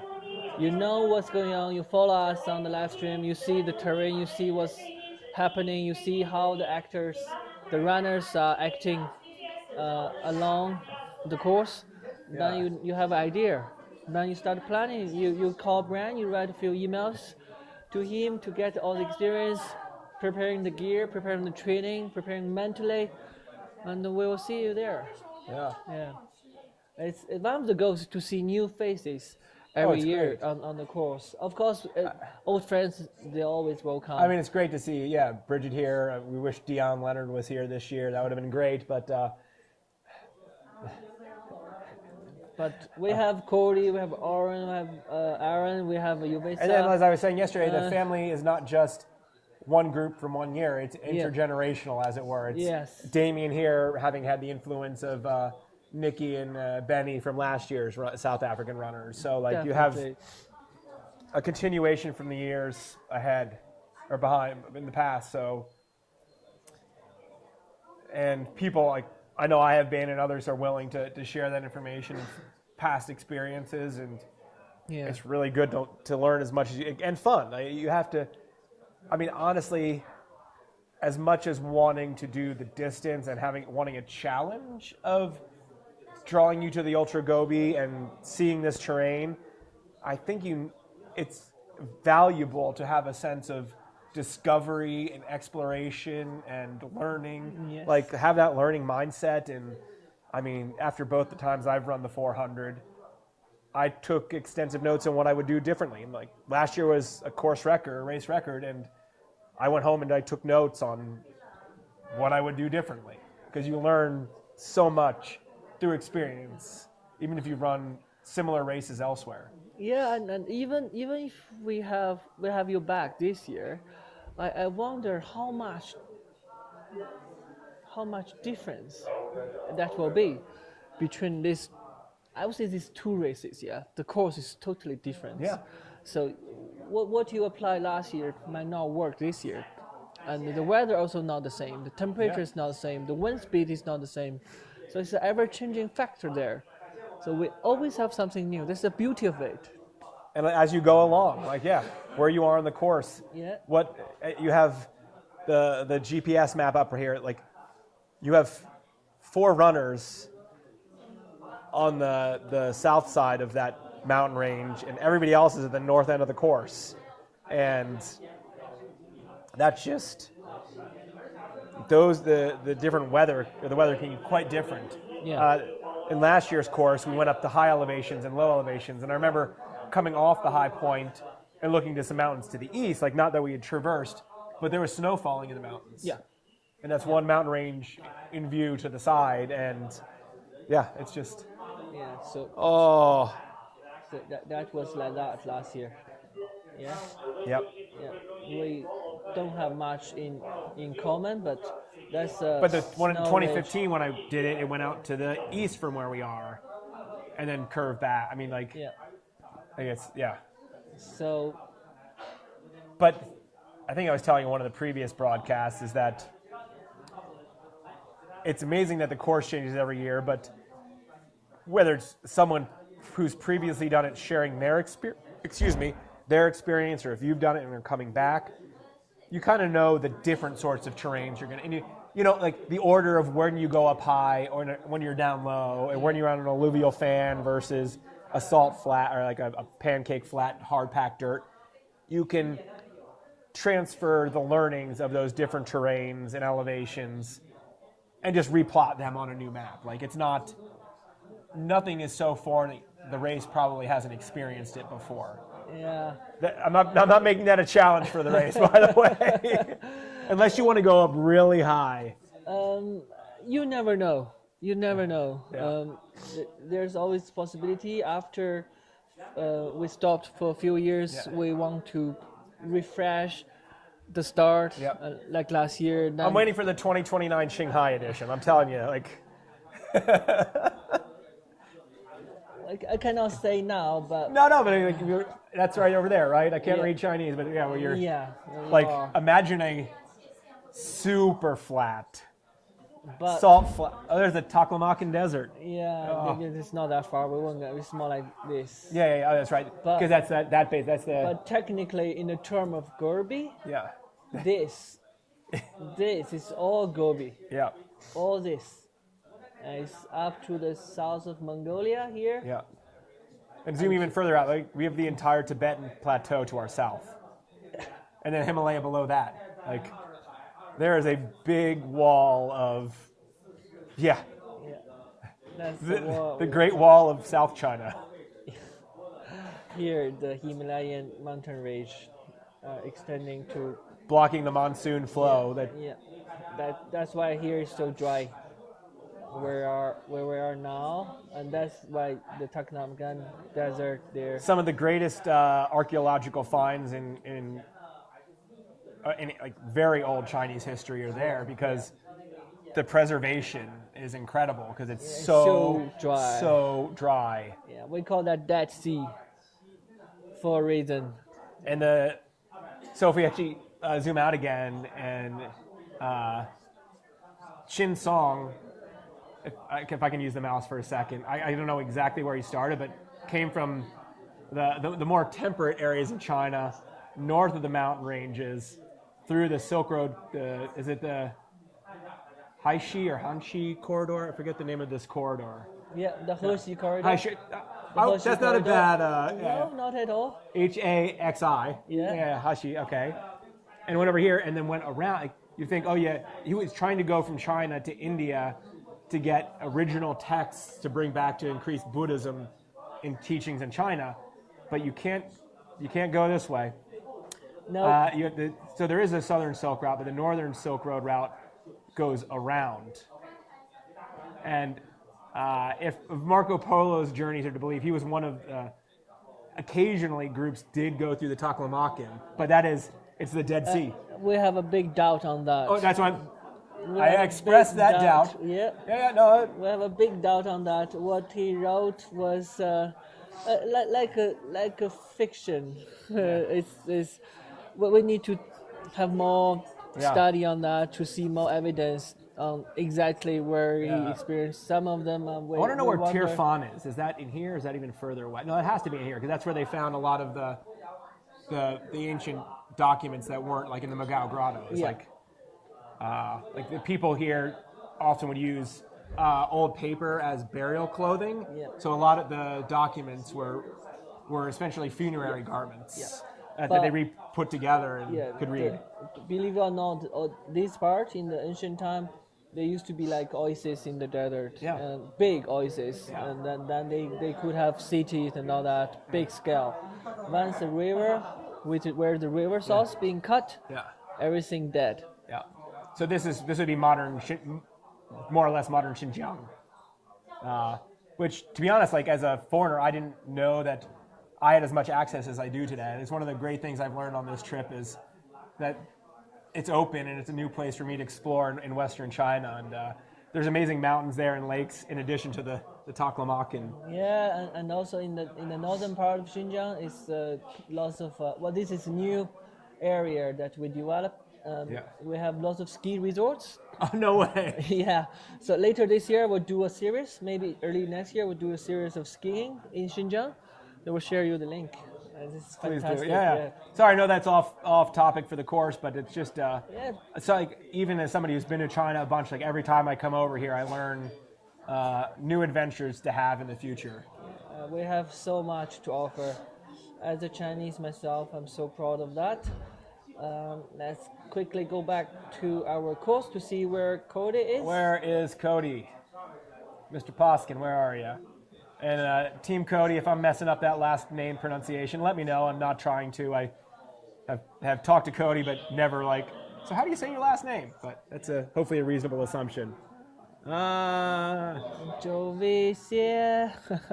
Must be a friend or family. Yeah. Jovi Xie. Okay, we have Amber asking us to give more on Aaron and Jovisa on the third and the second place in the men category. We probably won't actually get a live broadcast of their finishers, but we will record those finishes. I hope I'm going to keep putting that in the tech bubble. Somebody's got to be able to just record the finish and the finish line interview that we can share tomorrow. But no matter what, we'll plan to bring them into the studio and hopefully have a nice interview with them tomorrow. Everything at the finish will be pretty quick, but we definitely look forward to having a conversation with them in the studio tomorrow because I think they have a lot to share from their journey. Yeah, Cody still has, I would say, 10K? Yep. 10, 11K to come? Sounds about right. Yeah, that's over an hour, so it's still within our live stream time. Yeah, pretty soon Jack and I will take a 10 or 15 minute break. Lunch is being served here. It's kind of amazing, the food they serve up. I mean, I'm looking around the command center right now, and there's between the live broadcast, the command center in terms of safety and tracking, and then various other media people, we have at least 30 people in the active command center. And actually, I forgot there's another room with the 10 people on the other side doing other duties. So we have at least 40 people in the command center actively working right now. It could be 50, but people on shift. Yeah, and that's just who's working now. And then there's like all the people who are literally doing the cooking and serving, and huge team, lots of effort there. But the catering here is like, I just remember from after the race last year, just loving the food, and it has not disappointed yet this year. Yeah, and we have the wine ready for the runners when they finish. I have some. We're not encouraging them to drink during the race, but after the race, everyone can celebrate this little achievement. Tinyu Day. Baiju? Yes, for sure. That's Baiju and the whiskey.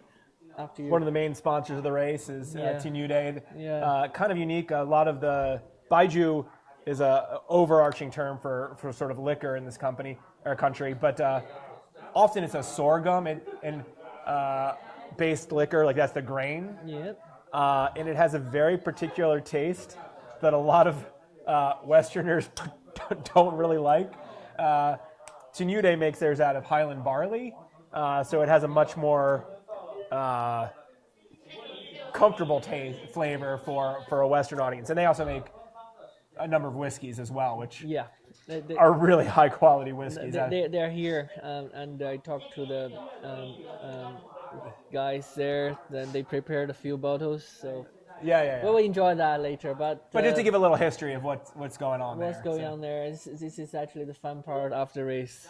We have over dinner and a small. And I wasn't here for the ceremony, but there's a seal. They brought I think it was repeated this year, but I don't know if it's 10 liters or 20 liters or 30-liter bottle. That's super fancy. It's filled. People, at least last year, we signed it. All the participants, they seal it, and then toward the end of the finishing ceremony, copious portions are. And we finished that bottle, believe it or not. But that's a few hundred people. Yeah, no, it is because it's not only the 55 runners who are celebrated. It is all the volunteers and support staff. One of the really cool things is after the final finishers are in, after a couple hours later, there's a volunteer race. It's kind of an orienteering style race. At least it has been with points for different checkpoints, different distances away, and you have your teammates, and you can, I think, spread out and divide and conquer. Yeah, we'll talk a little bit more about that. We normally have our finishers from the Ultra Gobi 400 as a volunteer. They're volunteer staff of the. Yeah, for the volunteers. So it's a good interaction that people you see at the checkpoint at the R station. Yeah. And it's now the runner, so you switch your role. You will be the one staffing our checkpoints, and you see people in a different way, and they see you in a different way. Yeah. It's a good interaction. And everybody's so excited. Both the volunteers are excited to get to race, and some of them are actually. A lot of the volunteers are runners. I'm looking over at a woman on my right who has not only Ultra Gobi stickers, but I think other maybe ultra running stickers on there. Yeah, I saw some earlier. So they're hidden by a bunch of bottles and whatnot. But there are a bunch of ultra runners on the staff here. But there's also just more casual runners, and like it's a super cool vibe. And I'm excited to take part in that race for the first time. I've seen the stage race. I've participated in the 121 A plus games. Live cast this, and then you better believe if my legs are ready to race on day 6 of Ultra Gobi, I'll find a team. And in 2-3 days, yeah, in 2-3 days. If I don't do too much overnight, I will join your team. Yeah. I want to be the slow one to even the level. All right. Well, we have to have Daniel on the team because if I'm going for glory. Listen to this guy. I'm still working with him as a colleague, and this is what I got. Hey, we'll lift you to glory too. But I think now we have a bit of a time to have a quick lunch before coming back. Yeah, if we could possibly roll some of the stock video here. We're gonna go taste some treats, and maybe I'll give a little recap on lunch. Let's do that. See you in a bit, guys.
哦，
哦，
Hey everybody, we just had a little tasty lunch outside of the command center here in Gobi Spring. We're back. So a quick update on Cordy. Still, I believe, an hour away from the finish line. Hour a little bit more, yeah. He's it's the last update I see is 4.3 minutes per kilometer. I'm guessing he is not running 4.3 minutes per kilometer. That might be with some GPS variation. Big thing. Yeah. Yeah, still 10K away. Yeah. It gives him an hour and a half. Yeah. Because the very last bit is in the very bit of a sandy river crossing, gravel-ish. Won't be that fast. No one is really chasing him. He should be able to take his time. 100%. So, and even if we're supposed to be broadcasting from 10 to 2 local time, which gives us another 90 minutes, but we'll keep broadcasting live through barring some very unforeseen incidents. we will keep broadcasting through Cody's If you finish. want to see that, let's have a quick look to see the comments. And when that happens, Jack has to go to the finish. He's, in addition to being on the live stream, he's one of the international liaisons, I would say, for the race between the international runners and the organization. So Jack will come to the finish to kind of make sure that Cody's needs are taken care of, although the race takes care of that really well. So it's more like the flow to make sure that's actually going smoothly for all the runners, because Cody is also the first runner to finish. So we have the whole ceremony, all the procedure to go step by step. As you know, as a runner, with the finishing. There's a lot of sequence. It's a secret now. I wouldn't tell you what's going on. But there's a lot going on. A lot going on. A lot going on. A lot going on. Step by step, to emphasize, to reinforce your experience in Ultra Gobi, to leave you approximately 1 minute for every kilometer you ran. You'll take part in that. Maybe even more. I cannot tell you. Yeah. I won't hit it out. I've had a sneak preview, but so Jack will have to go do that, kind of make sure that the finishing sequence goes all right, and I will be headed to the finish line myself to do a brief interview with Cody after his finish. So some of you may have tuned into the very beginning of our live broadcasting, and that was with James,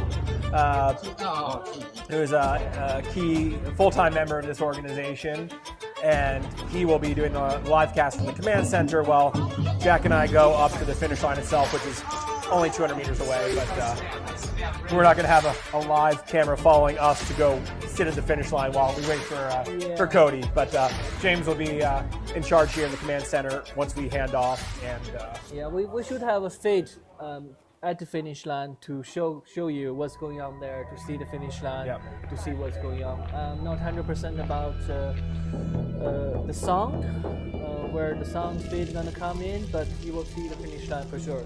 Hopefully with the sound, because that would make the interview a whole lot better. Yeah, quickly on the live stream comments.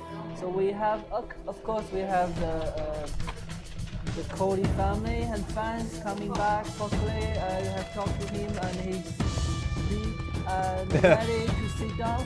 Remove the backpack. Yes. After 400K at that. I started instinctively to stretch because, you really want to have that backpack off. And at least he gets to finish in the daylight this time, even if he starts for I have to tell you that the finish line at night looks really special, really special. But anyway. But he gets to come out, on the other hand, having finished in the dark, different start times, but having finished in the dark last year, and finished coming up the same Gobi Spring Creek this year at sunrise.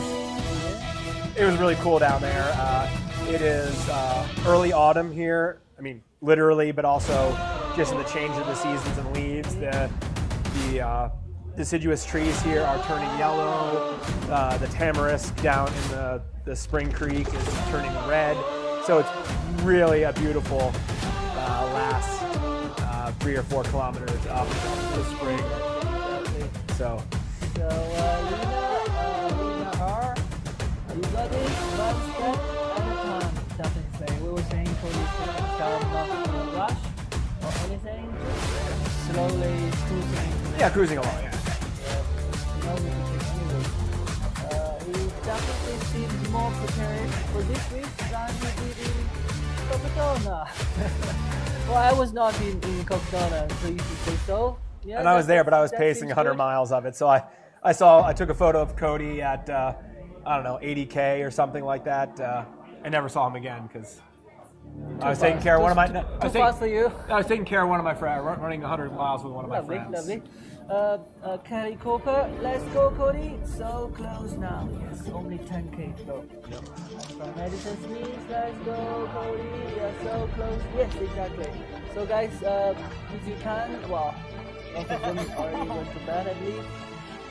If you can, get back to us and tell us what you want to see. Yeah, I mean, realistically, I would guess a little over an hour before Cody finishes it.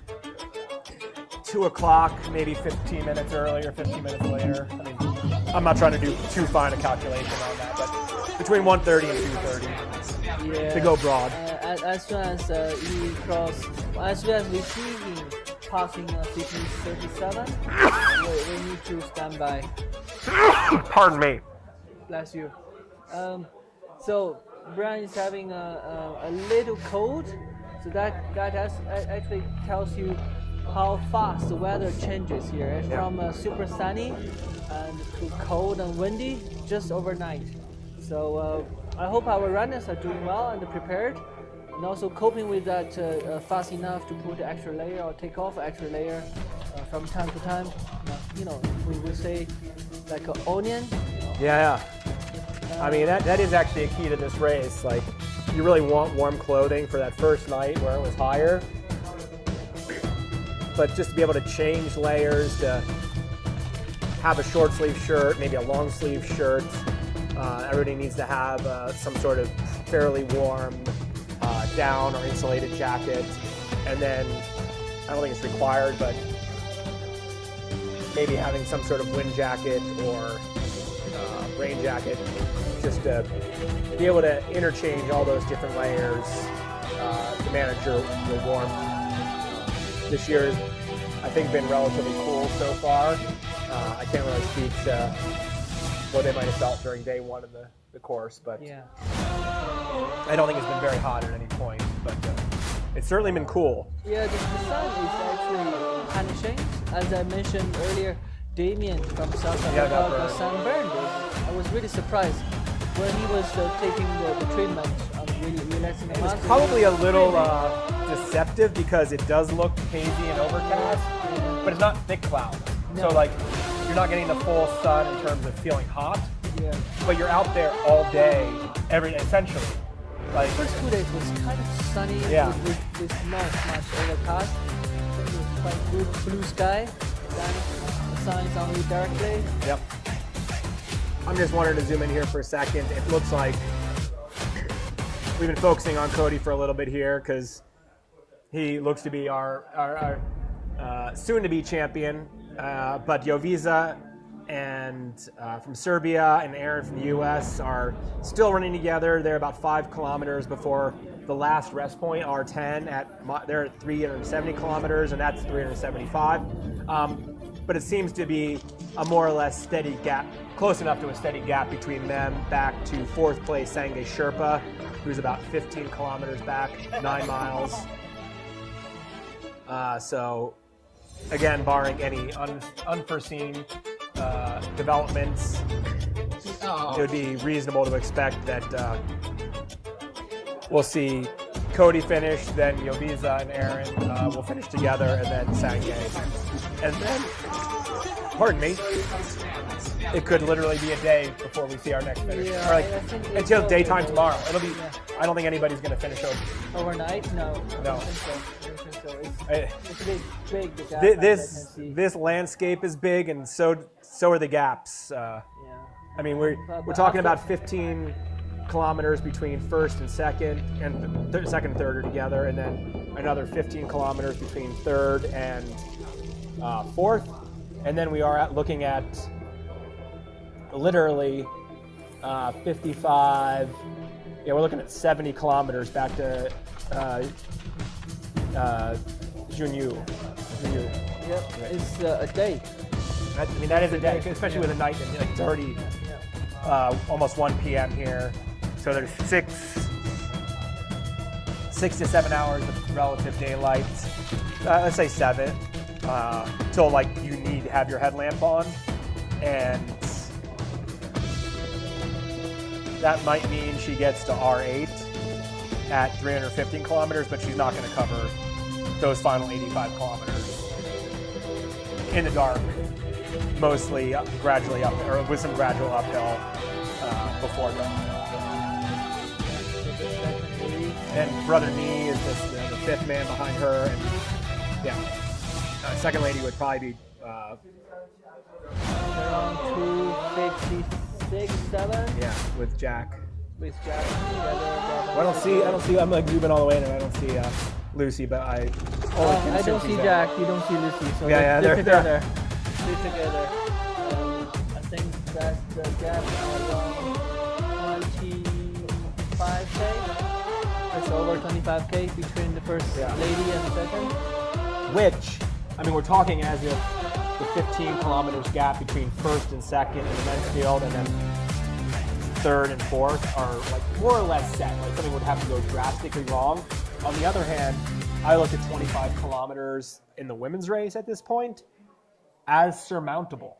Like, most likely things stay the same, but that is Junyue like maybe needing to sleep for 3 or 4 hours and Lucy having already done so. I mean, you just don't know those variables. And they still have well over, either 115 or 140 kilometers to go. That's a huge amount of distance. Like, so realistically, they're probably both going to sleep at some point again. But how long? I don't know Lucy so well. You have been on the call with her before, so I followed Junior for her major race this summer.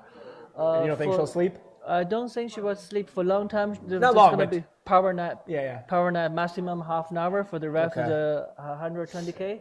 She did something similar at the Transparency 900. She did the same at to the Glacier, the 450. Yep. I'm gonna try to pull up her splits to see if I can She did some sleep, I believe. Well, I'm looking that up. I'll try to get us some more details here. Yeah. Because will play into the general women's field more than the men's, because the podium finisher of the men they won't sleep again unless there's an emergency. Yeah, and the third and the fourth lady from the GPS map we can see now is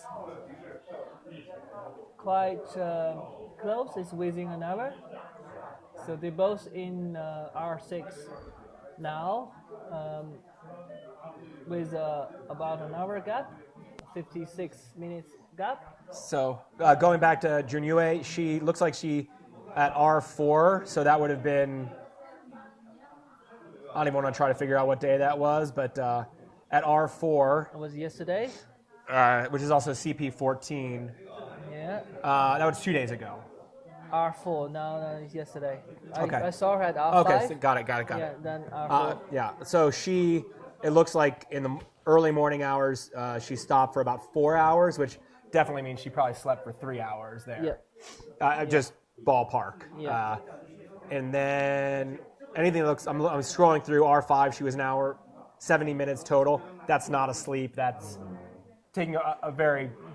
maybe a nap of half an hour. Maybe. Or she could have been eating and change clothes. She did spend 2 hours and 20 minutes at R6, so I would guess she got a little sleep there. Yeah. Maybe an hour. Yes. Maybe an hour and a half. So that's, let's just say she's slept 4 hours to that point, and then R7 was during the day today. She was just over an hour. So I can't imagine she slept more than 4 hours so far in the race. Which is okay to this point, but I would guess that she'll have to take some sleep. Yeah, at night. Tonight. It's going to be R9. No, R10. That's such a tricky...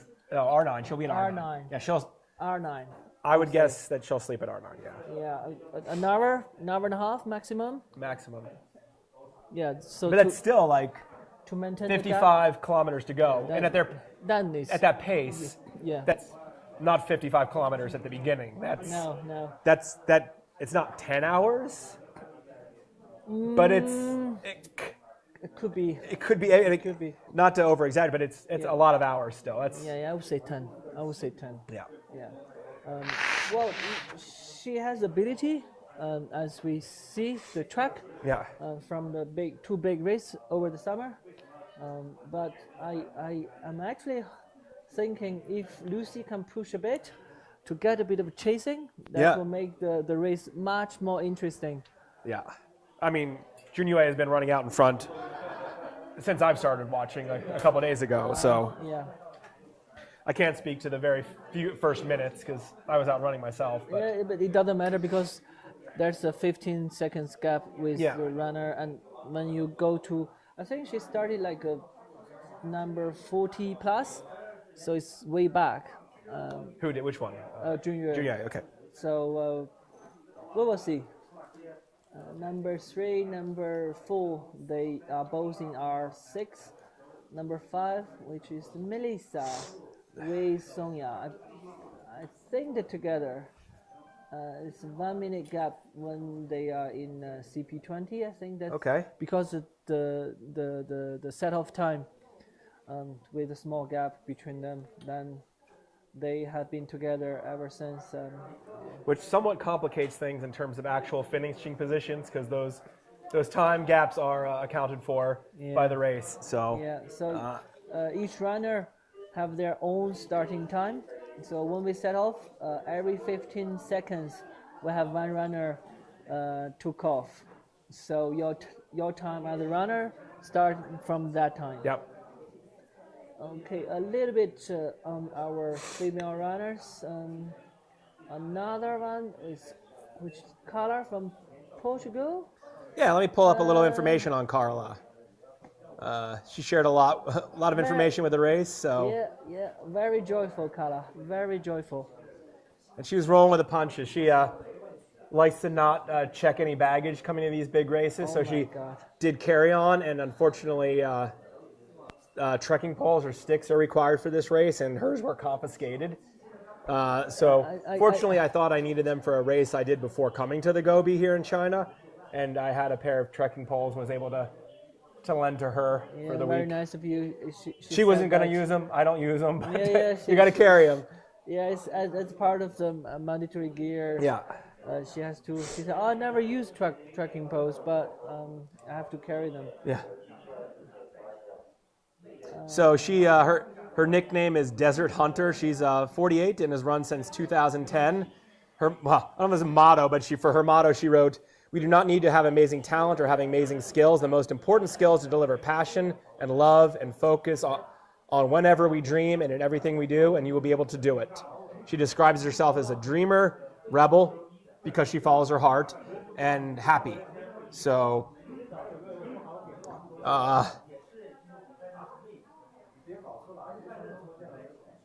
she loves crossing the most beautiful deserts in the world. Besides long distances, she has a fascination with the power of the mind and the body. She believes we can cross our limits if you have passion and dream about a goal every day. She believes she can be happy without material, just moments. And she loves to challenge herself alone in the desert. Me, a bag, and 1,000 dreams. I found a sacred place to connect with my soul. You join everything in one race and place. But she does love to be alone, but yeah, she's filling that track right now.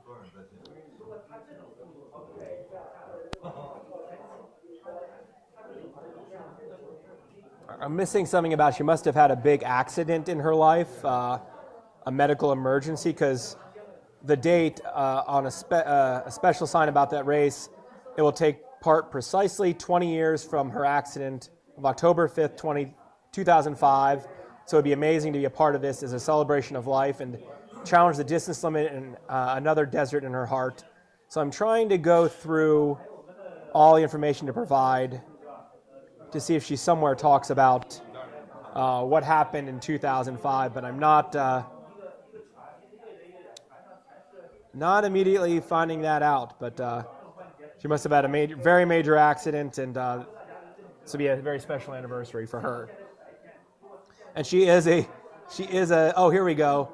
Precisely 20 years ago, in October 2005, I discovered that in just 1 second, our life can change completely.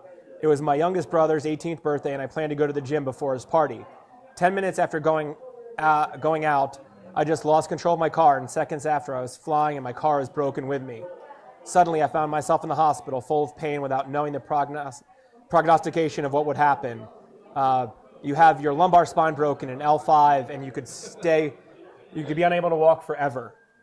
We'll have to keep you here and immobilize you, said the doctor. She couldn't believe it. Tears streamed down her face. The mixture of so much pain and lost dreams. It took her months to recover, and her body had to be immobilized. She never lost hope and did exercise every day, not giving up on her body or her dreams. It was just one day each time. And she had a long road ahead. Years later, when she was better, the doctor said, I cannot do anything with impact.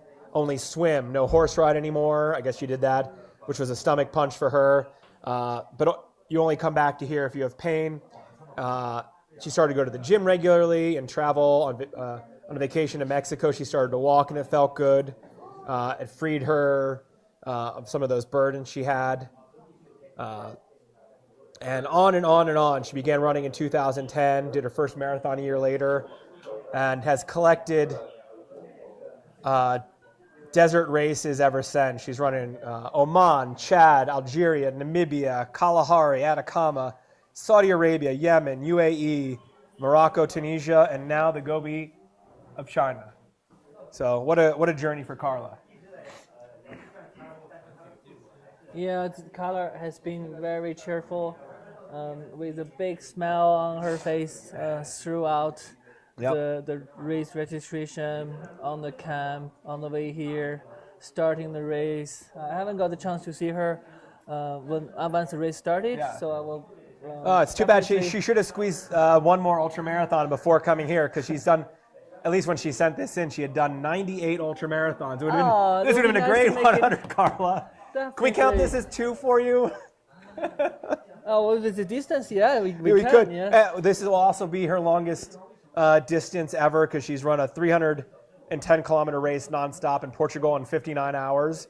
Presumably that was in a bit different terrain, because that's quite fast in comparison to the times here on this course. Yeah, she's overcoming some big hurdles to be here on the course. Way to go, Carla. Way to represent your home of Portugal.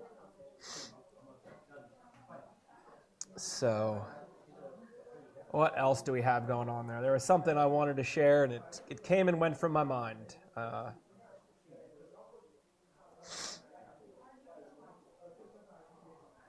But definitely, as I mentioned many times, I would love to go on the course to see our runners from overseas, to have the first-hand information on how they are doing, how do they feel. Looks like Cody's within a kilometer of the last checkpoint, folks.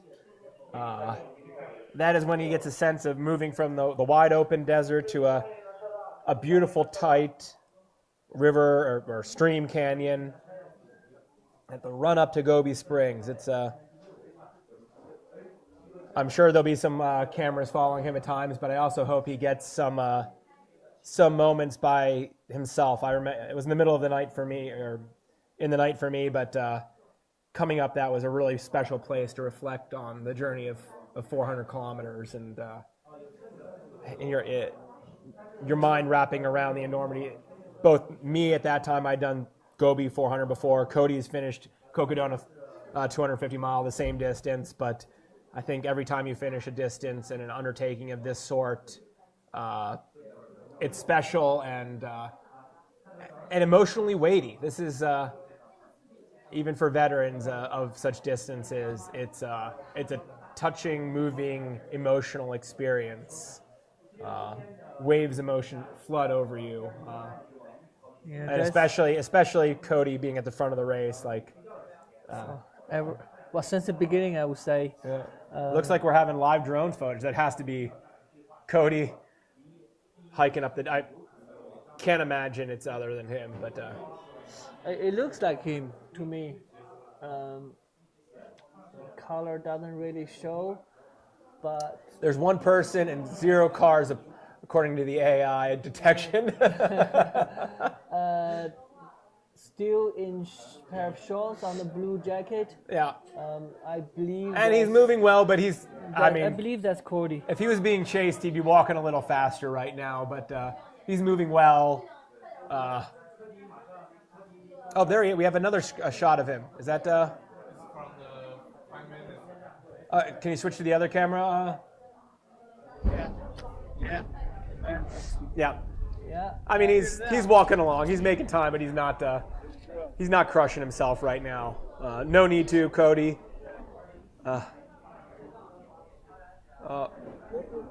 Where did you get scraped up, Cody? Or his shin's just tired? I'm guessing he's been walking for a while, and if you're not used to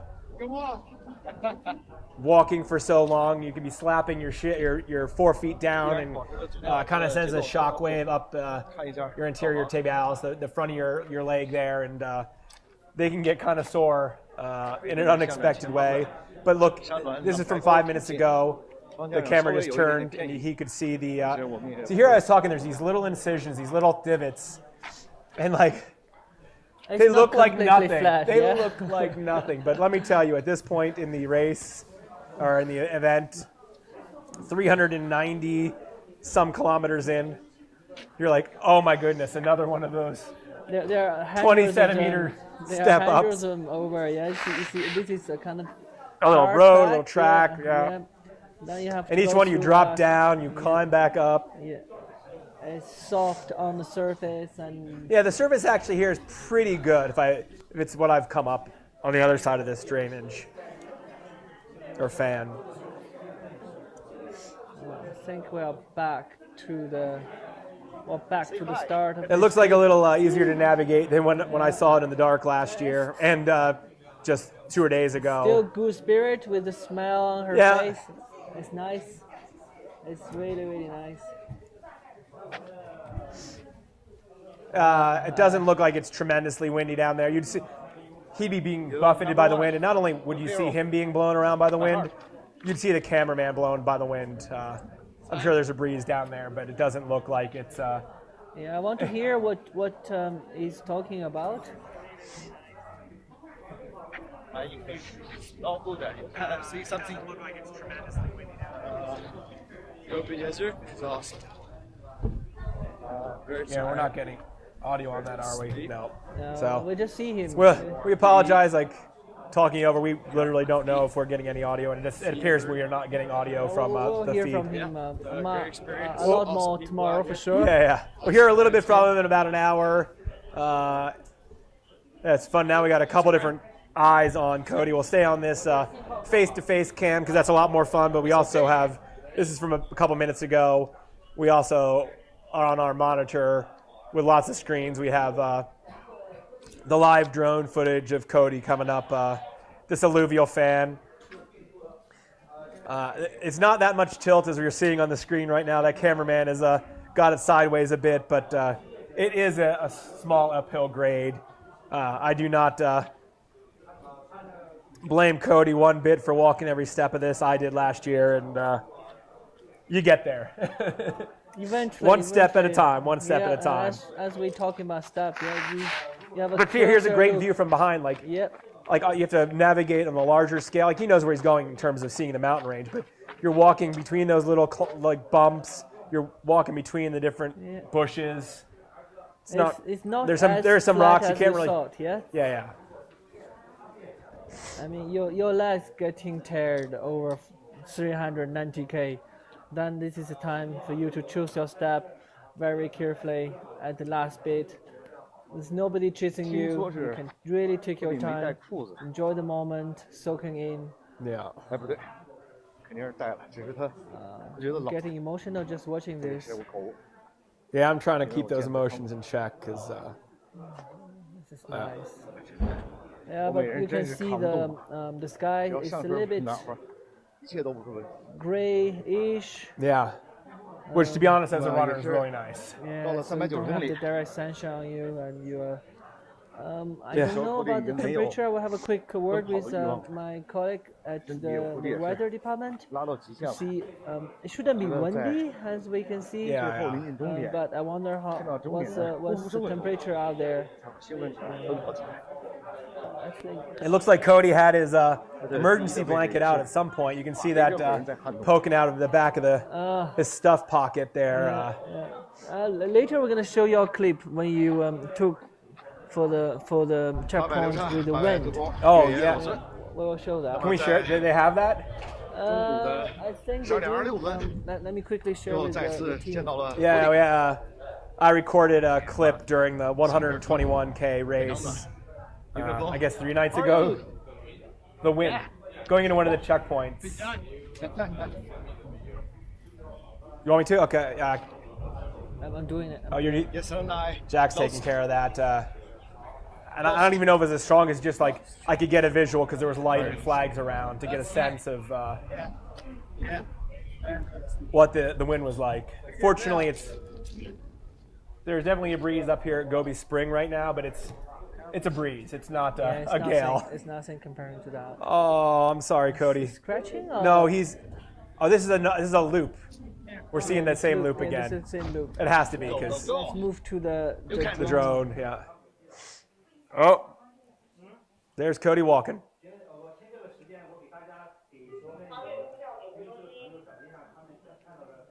And you can tell from that recording, like, yeah, he's moving pretty well, but there's also that's not the neutral stride of Cody 2 days ago.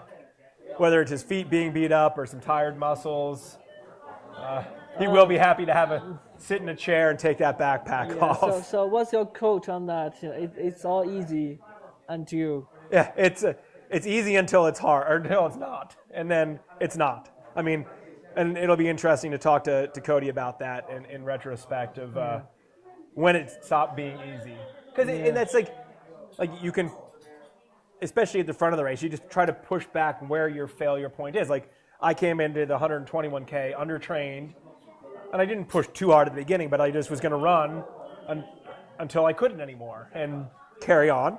But the same in the even more so in the 400. You can keep going well and well and well and well, and then you just keep going. Yeah. So when lots of ultra runner, when they look at the race, they will definitely check the elevation. They look into the elevation. They look into the total distance.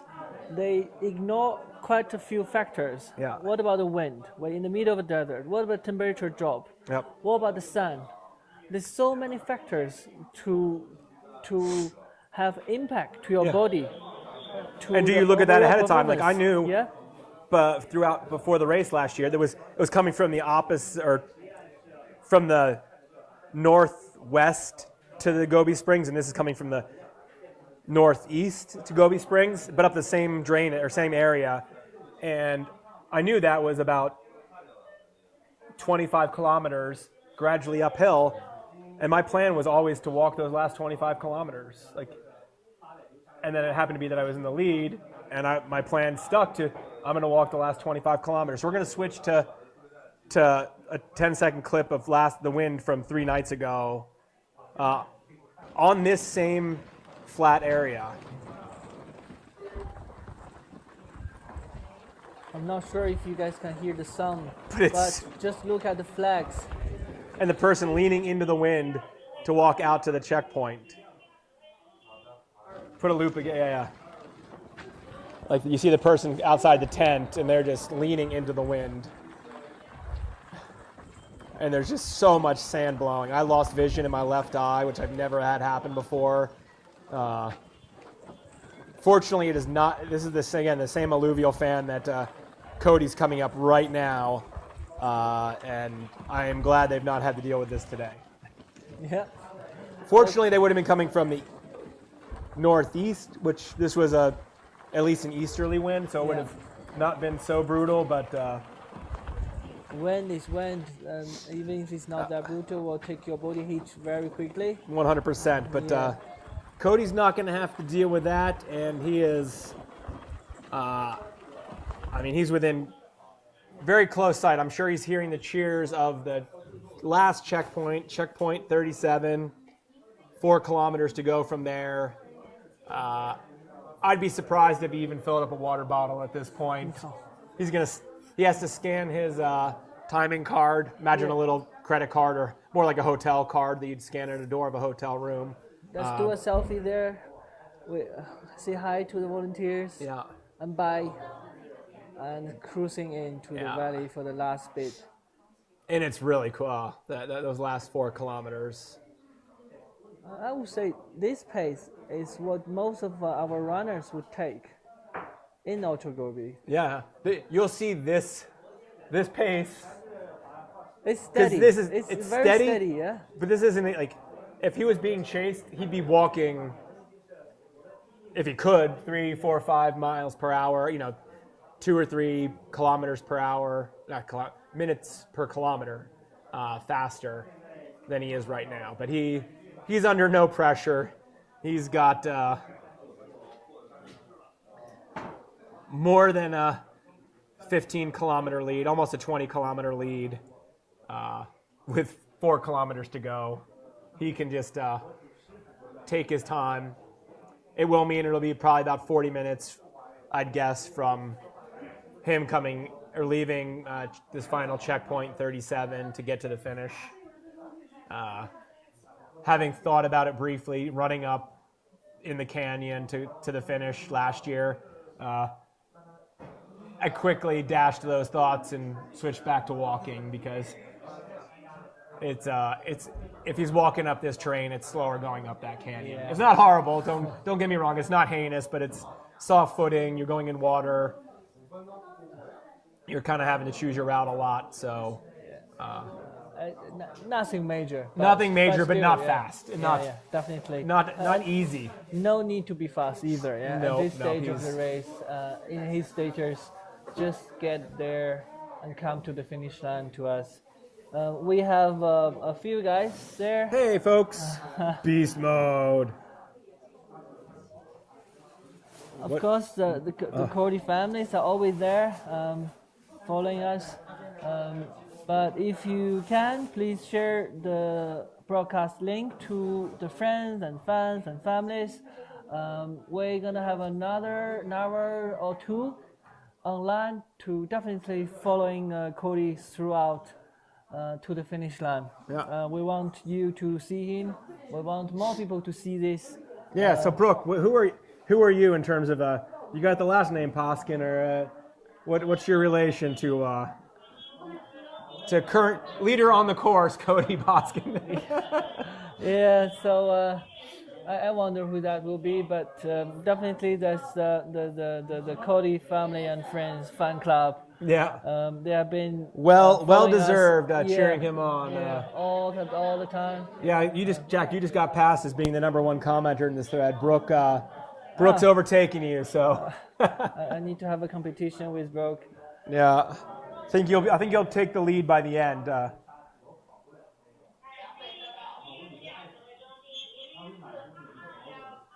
right, sorry, we can't see the audio feed from Cody at all. So thanks for letting us know. We can see the mic pickups on our end for our microphones, but we don't have any sort of earpiece or anything for. That'll be something hopefully that comes around for year 2 of the English edition. I'm can look over at the Chinese commentators, and they have some earpieces for hearing, I'm sure, the actual feed that they're getting from other channels. We did not have that, so thank you, Brooke.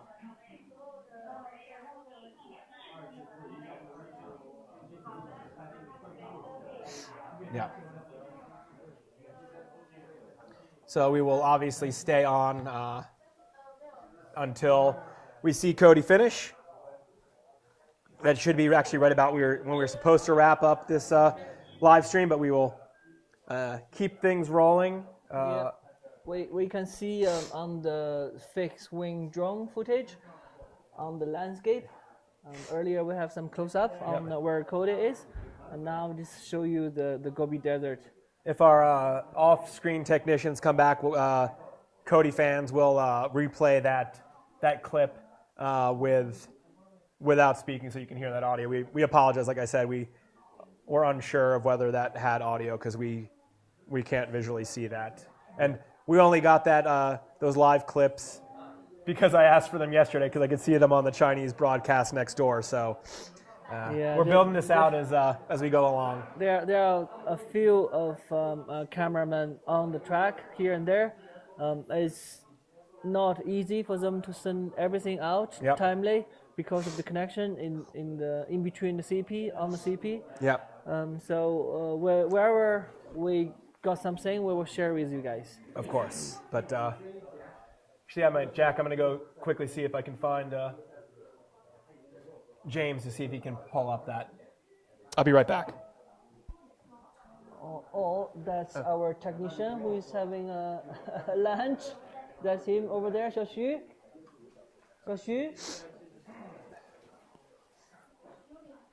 Sorry, we got some help here coming. I have to ask our technician who is having the late lunch. Sorry，我们要放一下那刚才 Cordy，在路上一边走一边说那一段。All right. You didn't ask, but you shall receive. We're back with we're gonna replay that clip of Cody with the audio in full. So thanks for letting us know, folks. We're aim to please. Yeah, leave your comments and we have... Let's let Cody speak here.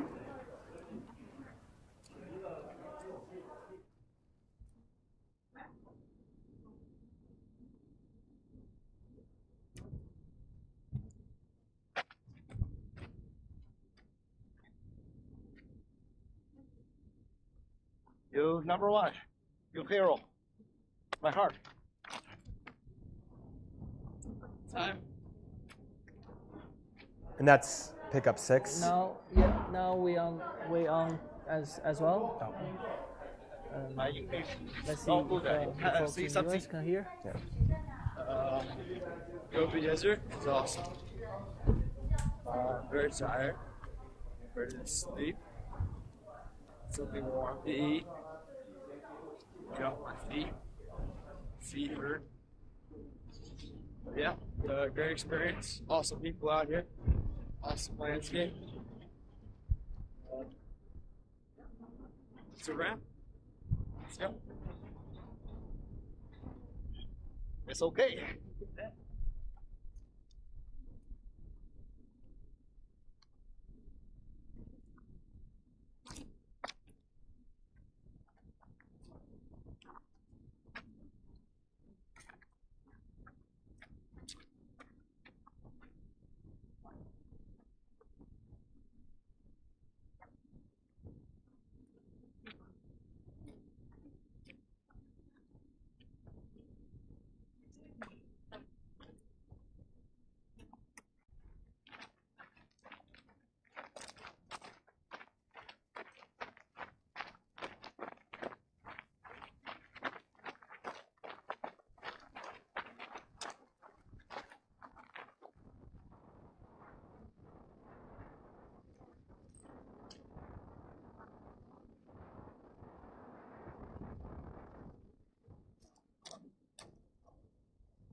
听说是我得没带裤子，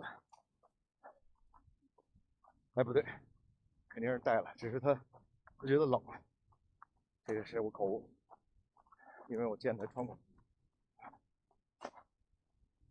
这个欧美人真是扛冻啊，只要上身暖和，一切都不会。Okay, that's a couple of loops of Cody on the course. I hope you all got that audio. I hope all the Cody fans, family, friends, back to the States got all that. In I would say within an hour or an hour-ish, Cody should be at the finish line. I see him entering the valley gradually. Yeah, on the GPS tracker, he is past the last checkpoint. Cody is inbound. Every time I see the drone footage overlooking at Gobi, I got really carried out. This is something. So when are you gonna do this? Come on, Jack. One day. Just look at it. It'd be fun to have you go out there and do like just a rest point to a rest point segment one of these years. I can. No, yeah. I can. You're a trail runner yourself. Yeah, I will choose one of the days in the coming 2-3 days to basically go. Let's go do that one day. Yeah. It's from one CP to another. Yeah. I will. CP or R to another. I have to be on duty here, so I cannot have the luxury to do that long. But I would love to do one CP or two. Yeah. Just to show you everything I can see. I will bring my camera, bring my drone. I will have the first-hand image back to the studio, and we will be able to talk to our guys in front of the screen. But speaking of getting out there, I'm hoping to get out for a night run tonight because it's the Mid-Autumn Festival. Today is the Mid-Autumn Festival here in China. It's Imagine how bright the moonlight will be. that means it's a full moon. It's celebrated. It's kind of the equivalent of the harvest moon in the Western lore. They celebrate with a moon cake, which hopefully we have at dinner today. We will. If they don't get you a nice dinner, I will get you my secret dash. Oh, he's got a secret stash of moon cake, folks. Now I have a green moon cake, green liquid moon cake for you. Oh, green. It's especially for you, fermented cake.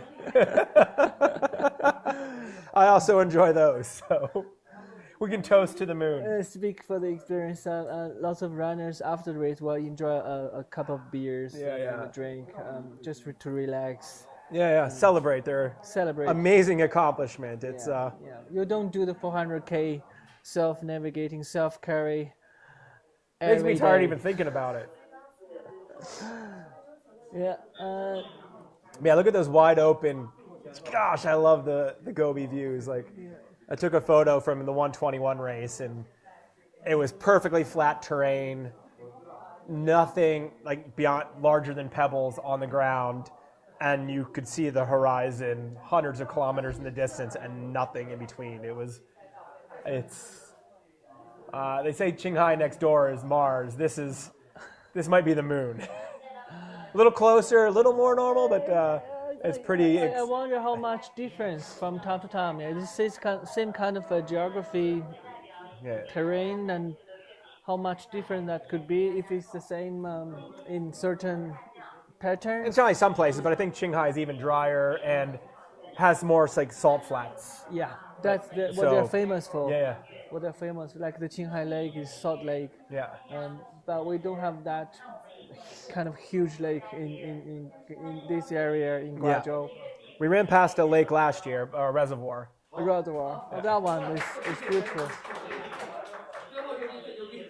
That one is really beautiful. Somebody just won mahjong? No.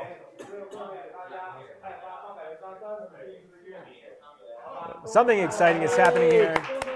So happy Mid-Autumn Festival. We're gonna have a special. Oh, we were just talking about this.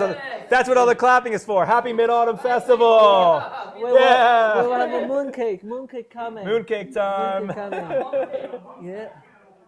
I'm not making up it. It's a big deal in China. Big deal. So traditionally, that's where you have all your family got together. And it coincides with the national holiday week. Yes, mooncake together.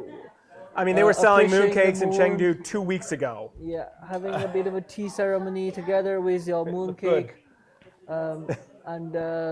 This is one of our cameramen on course. You can see him in the live broadcast, just overlooking at where the runners are. Yeah. But as we said, the Mid-Autumn Festival is such a big thing in our culture. So traditionally, this is the time you don't go traveling. You stick with your family, you hang out together, you celebrate, you enjoy the meal, you have the tea, the mooncake, you just hang out. Yeah. But this year it's and a year before we're celebrating with our Ultra Gobi family. Definitely, this is another family we have. You're my brother Jack. Thank you. And this is a special moment for all of us today. Everyone will appreciate the mooncake here. Yep. That's all the laughter, all the cheering a moment ago. I'm glad that was a well-timed comment.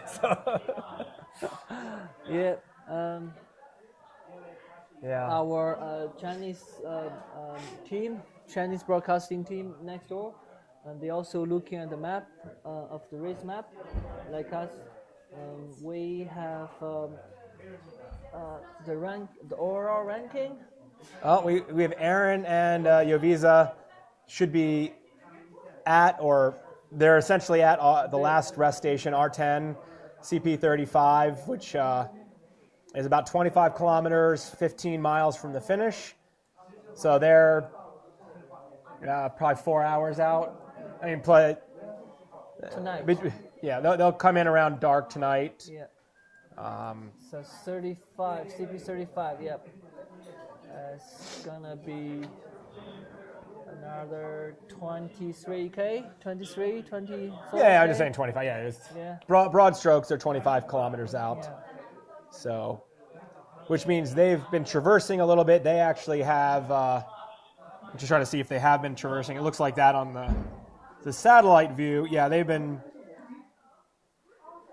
around 13 to 1,400 meters, just below like a mile high for quite some time.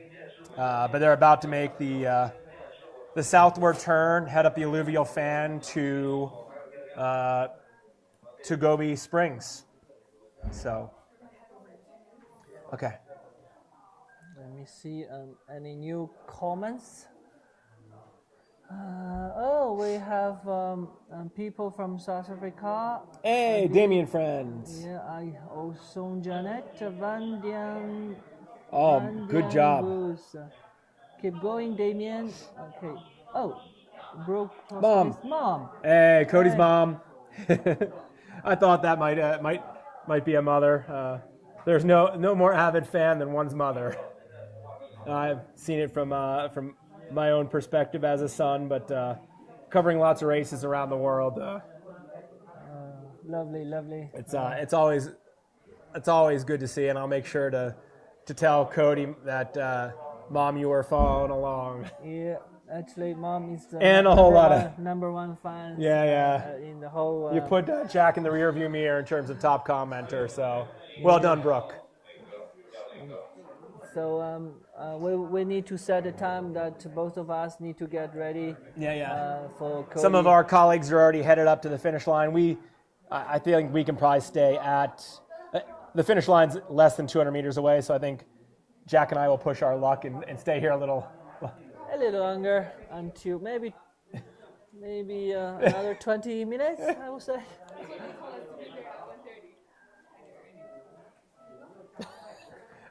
I'll be a rebel.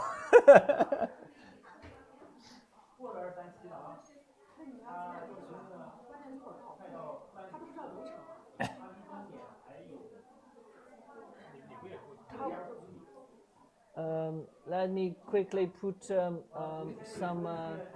Something other than us on the screen. We're trying to figure out the details of exactly how far we can push staying at the microphone here. The Gobi Desert on the fixed wing drone footage. In the meantime, me and Brian will have a quick chat on what we do. On the details here, yep. Details here.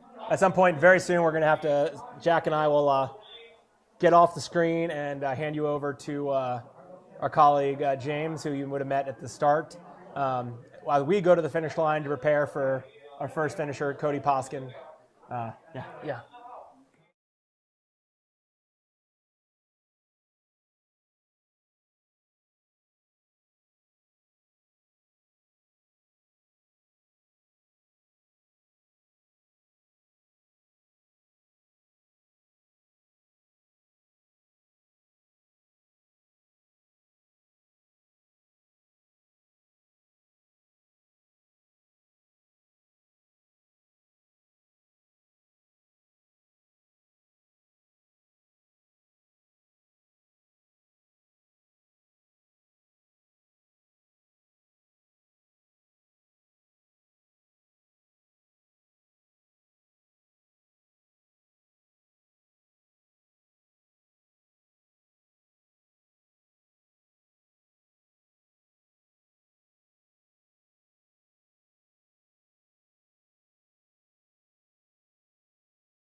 All right, we're back here, just sorting out we're pushing things as much to maybe the chagrin of our colleagues, pushing our time here in front of the camera and on the mic, rather than just sitting at the finish line waiting.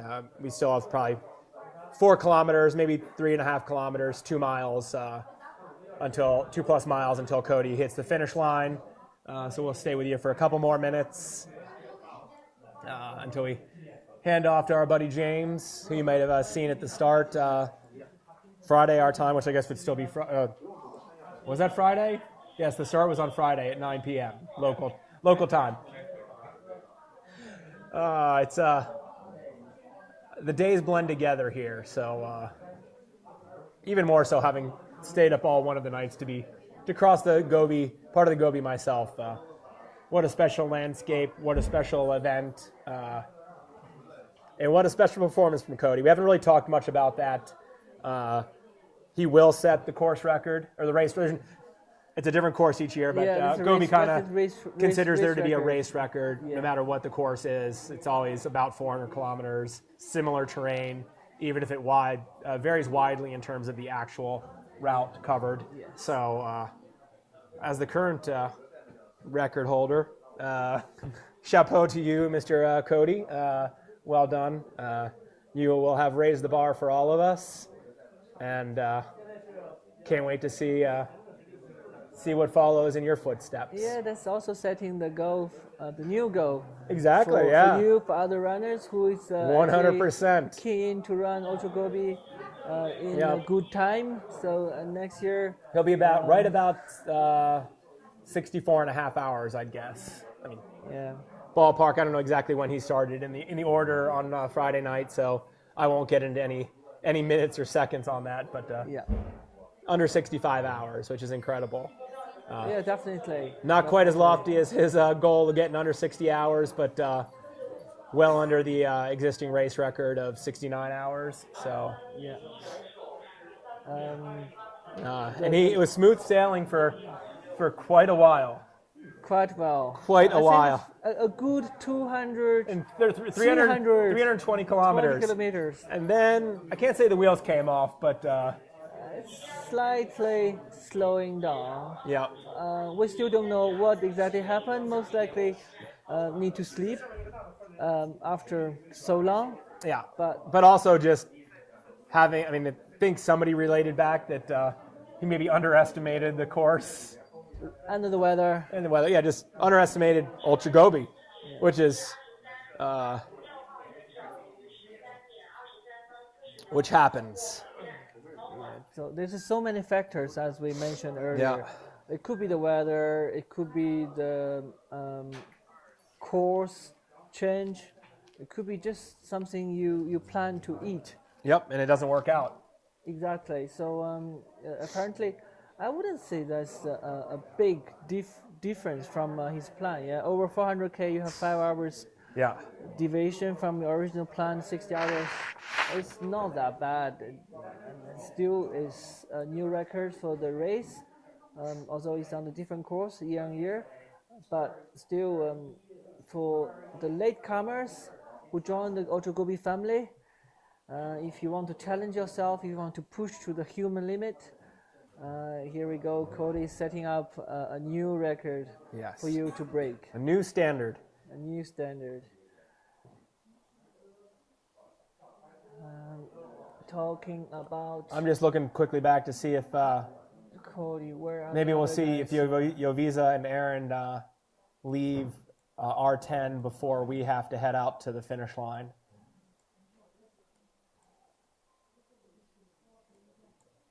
But that's where they are right now. They're at the last major rest point.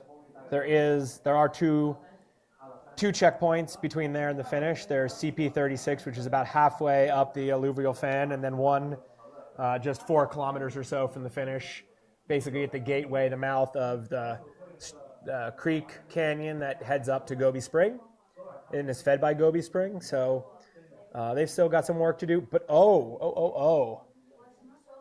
Sangay Sherpa is, it's unlikely that he'll catch them, but he's hoofing it. He's gone from 15 kilometers to maybe 13. It's not going it's not shrinking quick enough. No. But maybe if we give them another 50K, he has some chance. But now If you give him another 400K, yeah. he might win. Yeah. He shortened the gap for a K. A couple, yeah. Yeah, maybe a K, I would say. But it's not long enough, to be honest. It's for not trying to inject any drama here. He's still 13 kilometers back.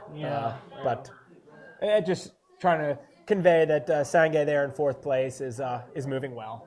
Yeah, of course. I always say we never know until the last, until they finish the race.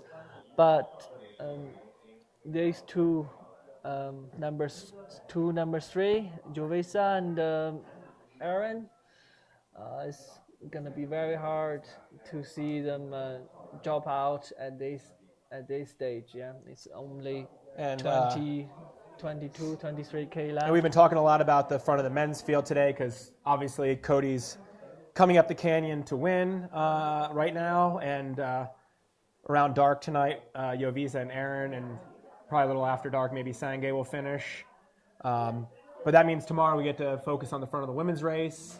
We've obviously touched on that on all the days here, but a little more focus on the women's race tomorrow, and the day after that, more focus further back in the field, which we've been, again, touching on. We've looked through most of the foreigners in the international field, some of the other runners as well, some of the Chinese runners at the back of the pack, but we'll do more of that in the days to come. But today, especially right now, it's about Cody Poskin coming up Gobi Springs Creek, or whatever we want to call it, to the finish.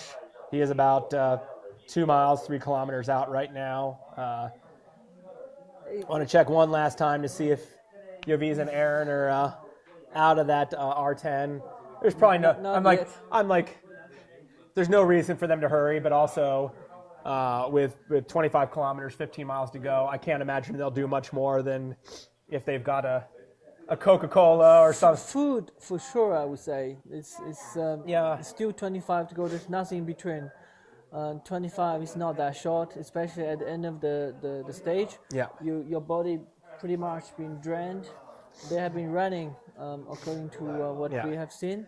But it might be one of those places where if you've been having backpacking meals, you skip that. You have some bars, potato chips or bars or if you've got a Red Bull or Coke or whatever, just something. My point is, I'd be surprised if it's more than a 15 or 10 to 20 minute break. We don't know. Who knows? We will see the number later to see the in and out time for them. Yeah. But Cody, at this moment, I would say he's cruising. Yeah, he's making good progress up. Surely. The fixed wing drone is elsewhere, so we don't get they're tracking a car right now, or a very large runner. He's tracking a car. It's amazing that the drone senses the car. We don't know what's the agenda there, but we can see that. Maybe they lost track of our runner. They're trying to locate the runner that is moving.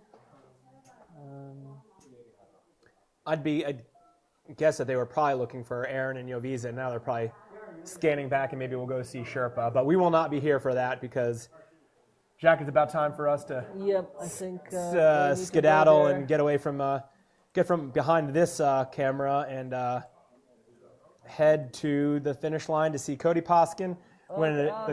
As we speak, I think the drone is right on top of the last rest station. Yeah, that's R10. They are looking for those two, Jovisa and Aaron, but I don't think they are out yet. So as to us, we need to set off.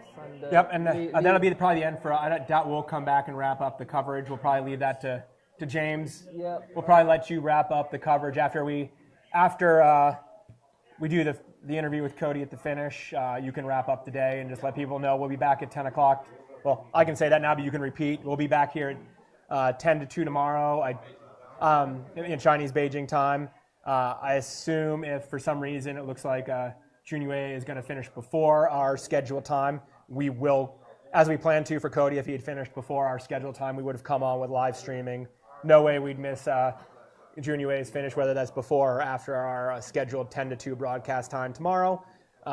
We will go to the finish, and then also Yes. Jack and I will see you tomorrow. Yeah, and you will see us around the finish line as well, along with Cody. As for now, bye from the studio. Thanks for joining us. This has been a blast. Not over yet, but fun chatting with you today, folks. See ya.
TV 肉有收到。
小的那个切6，是吧？圈圈里面切6。哎，为啥垫片变到这里了？为啥现在垫片变成这里了？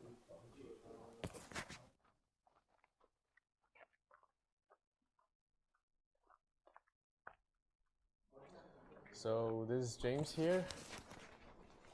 We can see from the previous record from our photograph team from the 5 minutes ago, we can see that Cody is about to crossing the finishing line.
我一直在给无人机让位置，也确保它能拍到好的片子。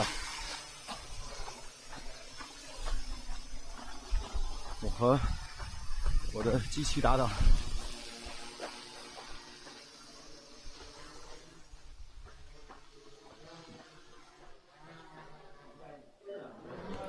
So Cody is actually passing through the final couple miles to the finish line, and this is our team shooting from the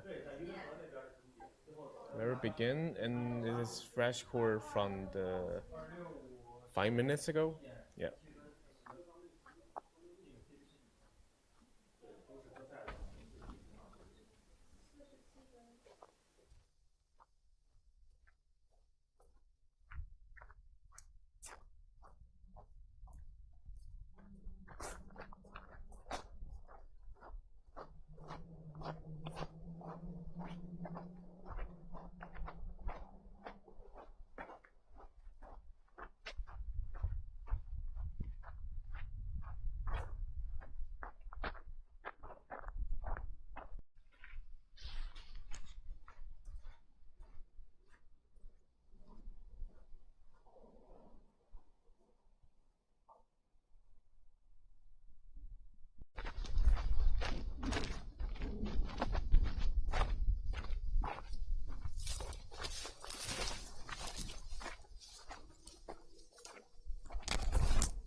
大灯，无人机在一起跟拍。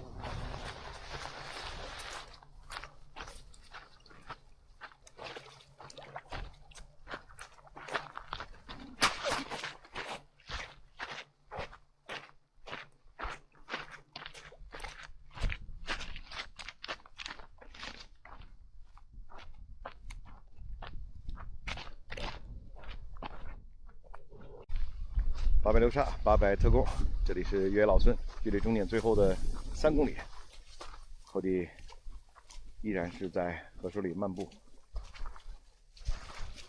像个玩水的小孩一样。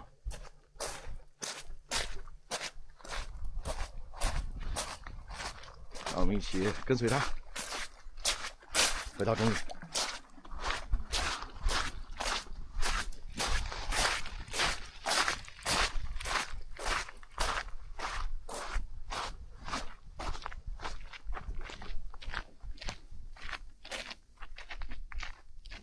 我们一般人临近终点都会点起来，但是对于跑了395公里的他来说，此时点起来也是很难。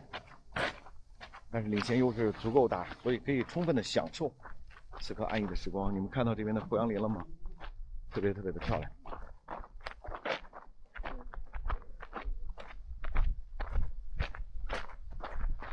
在像《大话西游》一样的美丽画境中，向终点一点一点的走去。他在想什么呢？我们不知道，但我们可以一起跟他分享终点的喜悦。加油！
我一直在给无人机让位置，也确保它能拍到好的片子。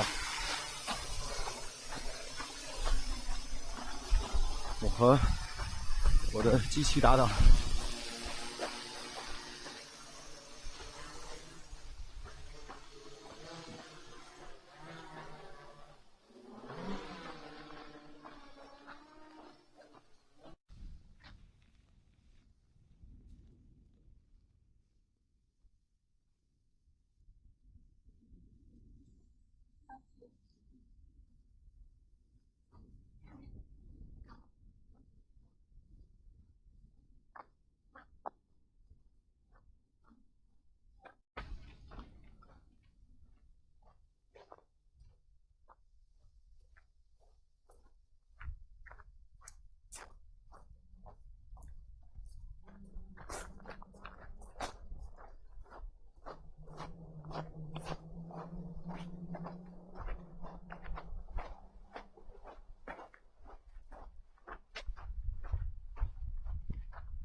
搭档，无人机在一起分排。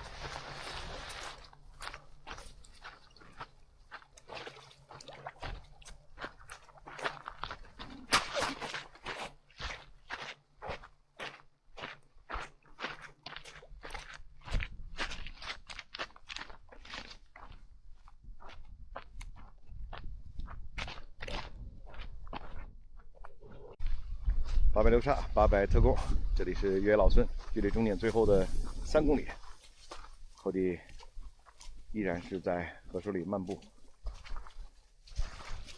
像个玩水的小孩一样。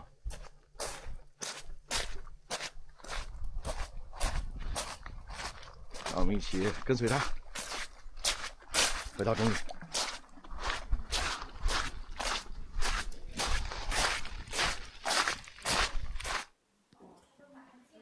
As we can see from the map, Cody is about to cross the finish line, and it's about 10 minutes to go. It's about 10 minutes.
Final one? Yeah. Gill, check your gill.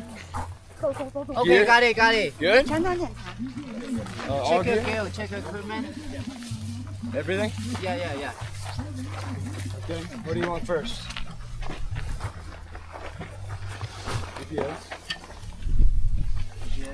快不了，你快转过来，给你拍一张。 Cell phone? Satellite?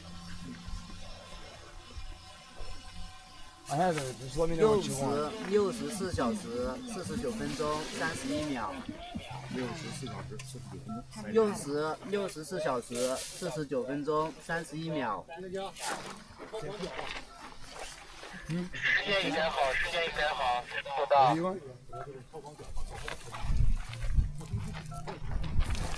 64小时49分钟31秒。正确。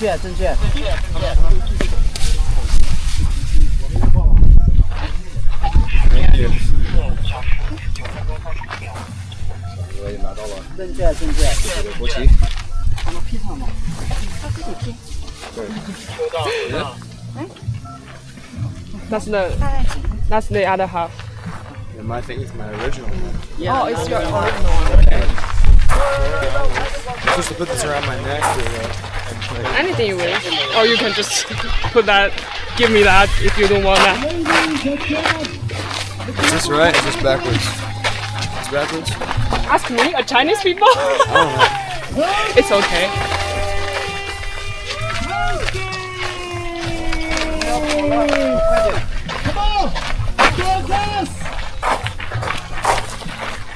225-800流加极限赛第一位通过终点的选手已经出现，236号来自于美国的 Cody Pansky， 请再次给他最热烈的掌声 ，Cody Pansky，Cody，come on，go guys！ What a run, man. What a run. 接下来，他将来到自己的时间打卡合影。好，其他的朋友除了媒体之外，就在这里。Sorry。先说这个世界，往后点，分开点。不是，我在找空间，我这给他拍照空间。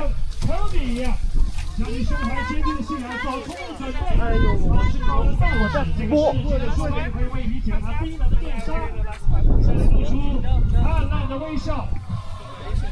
好的，再一次把节奏传送给 Cody，Come on！ 他挡死了。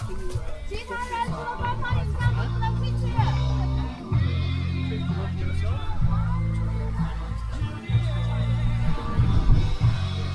哦 ，Jack 要成功了，这里 Jack，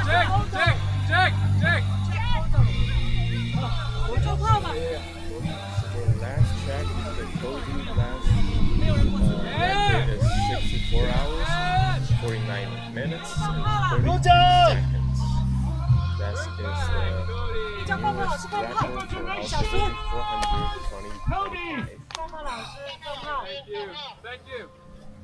梦幻，实在是太梦幻了！再次恭喜现场所有的朋友。这个可以讲了。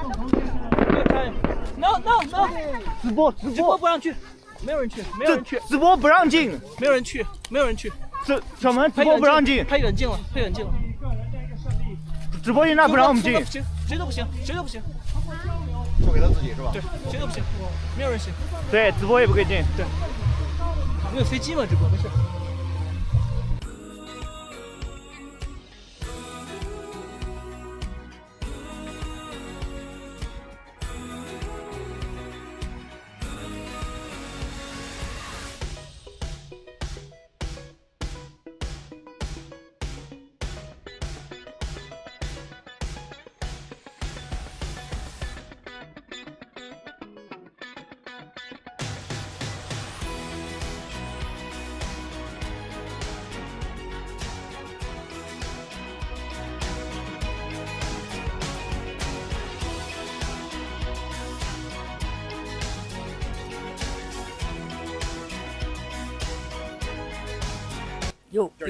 You see it there? Yeah, well, he'll sit in the center of Okay. presumably, yeah. Yes. But not yet.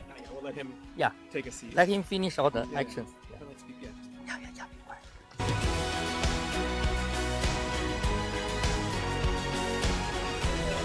you can see from the image, this is the finish line gate. After few seconds, Cody will pass through the gate and get the medal of the half tiger tally.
The information of the finish line is called Gobi Spring, and right now Cody actually is working through what we call the Hero's Road and through the gate, as we can see from the image. Few seconds, Cody will pass through the gate. Cody 要到了，到了，比赛，终点之门了。好。哇哦！哇哦！ Please feel free to take the left tiger tally here and join in with the right tiger tally received before the race.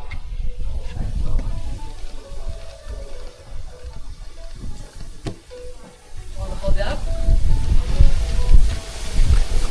Amazing work you did there. Nice, Cody. Look at camera. 1, 2, 3. One more. 1, 2, 3. Okay.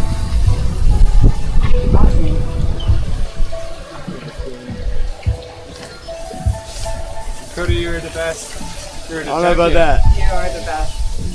We'd like to invite you to get closer to the eye of the spring here. Just take a quiet moment to yourself to simply be present in this moment.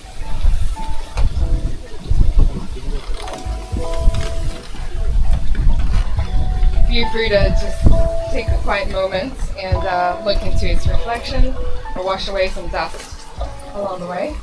Just a simple gesture to renew, rediscover, recreate, and begin again. Yeah. And whenever you're ready, you could head this way and have you join our 2 special guests.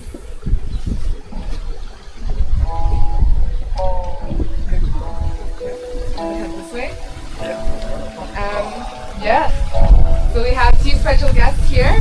We have Mr. Brian Powell here from last year's champion, and also our English host for our international broadcast for this year, and also Mr. Mao Daqing here, our Chinese host for the live stream.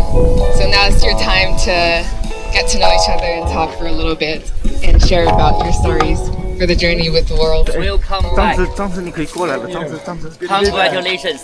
Take a load off. Have a seat, coach. That would be spectacular. Take a seat. Take a And seat. have you got rid of your backpack yet? 'Cause- 小门，你叫张子 Okay, 过来 let's 呀 get。that backpack off. Yeah, here. 小门，你叫张子过来呀。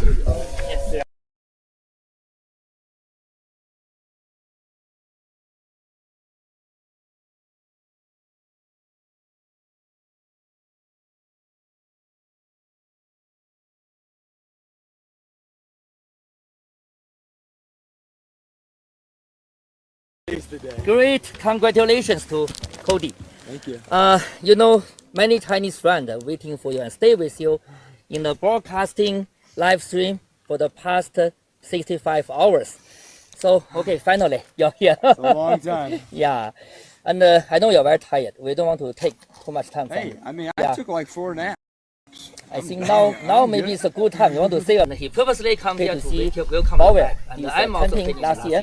And he purposely come here to welcome you back, and I'm also finished last year. Yeah. So I think two of you, I think a good time here to want to see and want to hear something from you. But before that, I pass this one to Bauer. I asked him to give some remark and some his observation of you. And he want to have some maybe chat and words with you. Okay. Perfect. Yeah, Bobby, please. Yeah. Well, mostly, I just want to first congratulate you on an amazing run. Thank you. And I hope that journey, not just the accomplishment of winning the race and setting a race record, but that the journey was special. Yeah. It was awesome. Yeah. So yeah, you just had an amazing.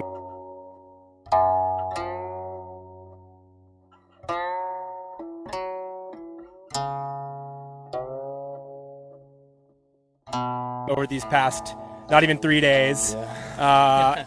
What's going through your mind right now? Well, it feels like one big day instead of 3 days. I'm really happy to be sitting down and not put that backpack back on. I'm just still really processing like everything I saw out there and all the people. I think the people were the most special. Like coming into one of those rest areas and then just immediately it's, what do you need? How can I help you? And that's like unlike. I mean, it's similar to other races I've done, but it's different. Like it's hard to describe. It was really special, and they picked me up, and put me back together last night. Like I was rough last night. I wasn't going to jump to that. So I was remarking on the live stream this morning that Ultra Gobi is easy until it isn't. Yeah. When did it not? When did it stop being easy, and what happened? It was pretty smooth until last night, and then it was leaving. I think R7 going to R8 or somewhere around 320 kilometers. And it was going into that night, and then I got lost. It's the first time, like I used my watch for everything, and it was fairly flawless. And then all of a sudden, I think it's also when you're getting deep in the race and your cognitive function isn't the greatest, so you probably made some bad choices. How many hours of sleep did you have at that point? Well, I think hours of sleep is different than time spent horizontal. To that point, I had 1 hour at R5, and then one random 10-minute nap and some checkpoints air mattress, which so your brain is not all there. So the sleep, the pure sleep, no problem. You, I mean, you have to take like less than 2 hours. Oh, for at that sure. point, yeah. I mean, for that 1 hour, I probably slept for 30, 40 minutes, and the best sleep was that 10 minutes on the air mattress. I mean, it was warm outside, so I didn't even take any clothes off. Like, you don't get cold. That's the worst thing about going into those stations, and then you get all nice and relaxed, and you have to completely rake everything back up. So back to R7 to R8. What went wrong there? I still don't know. It was one thing after another. I mean, going to that first checkpoint, I got off course somehow, and then when I finally saw the checkpoint, I could see it, but there was like water right there, and didn't want to get my shoes wet, so I tried going around, and then I ended up having to just get my shoes wet anyway. And then right after that, I'm like, okay, kind of like, that sucked. I just wasted 20 minutes or whatever. And then right after that, I'm lost again, going to the next checkpoint, and I get to that checkpoint and there's like a river that's like 4 foot wide. Yeah. And I was contemplating like, do I just walk across it or do I try to jump it? And The smallest decisions get really big, don't they? I mean, it's pitch black. And I'm like, I think I can clear that. And I took a running step back, got about, it took me 2 tries. Like I ran and then like chickened out, went back, ran again, chickened out. And on the 3rd time, I'm like, you know what, let's just do it. Like, and I we have ran noticed, and cleared it. Sorry, I have noticed a very small detail when you cross the mountain. Yeah. There's very little time you stop there. Then I see another animal. Oh, really? Did you see any animal there? I see an animal last night? because we have observed you from the plane. I saw not that moment, but I saw some camels. Yeah. I saw like a sheep in one of the ravines. Yeah. I saw like I heard some jackals. I think the first night. Yeah. It was really special seeing, especially the camels. Like Okay. I'd seen the images of the camels last year, and it was something I'd never seen before. Okay. And I was really excited to just. It was the first night I saw camels, and then again that first day, just running and doing their thing. So how did you keep yourself kind of not literally on course, but mentally on course, or get yourself to where like you get refocused, or were you able to? I was riding a pretty good high, pretty much all the way until last night. Yeah. Like I never really needed the completely But after that point, I'm saying after. Yeah, I was yelling at the sky quite a bit in the middle of the night last night, just yelling at my watch, yelling at myself, and I didn't even pick myself back up. The aid station workers picked me back up. I didn't even think I needed any help when I got to R8 or 9. I think it was 8. So what do they do for you? Tell us about what the wonderful volunteers here at Ultra Gobi 400 did for you. They pulled me in and laid me down and put like 4 of those military coats on me. It was cold, but not anymore. It felt like they had like put them in a steam, like it was like a hot towel. I don't think it was, but that's what it felt like to me. And then I remember them just like massaging stuff, and next thing I know, my socks are off and they're doing stuff with my feet. And I remember, I think I was asleep while they were doing that. I'm not really sure how that even happened. Yeah. But I remember waking up later and like there was a piece of tape around one of my big toes, and I'm like, what happened to my toe? And they told me I had a blister. I'm like, okay. So they literally just took care of everything that I needed that I didn't even know that I needed. It was just special because I don't have the cognitive ability that deep in the race to like, oh, I need this, this, this, and this. They just, I mean, even leaving there, they stuffed my shirt with a space blanket, and then they put warm flasks in my vest to like keep me warm. Like it was, I would never have thought of any of that. So they knew what I needed. You're saying they were like filling in for Brooke? They were. Your mom is your number one fan. She was following along. I just talked to her like on the phone, and she said like I finally get a good night's. I think it's like it's middle of the night. I guarantee you she's up right now. Yeah, she is. But she's like, I finally get a good night's sleep after this. So she's definitely always there for me. And so I think she was kind of said this is one of the biggest things that she's not been here for. Yeah, she's. I guess it's a little far from home. But yeah, so it's special to have that kind of support, both near and far. It is. Did you have any particular moment or section that stood out as just like something you think you'll carry with you moving forward?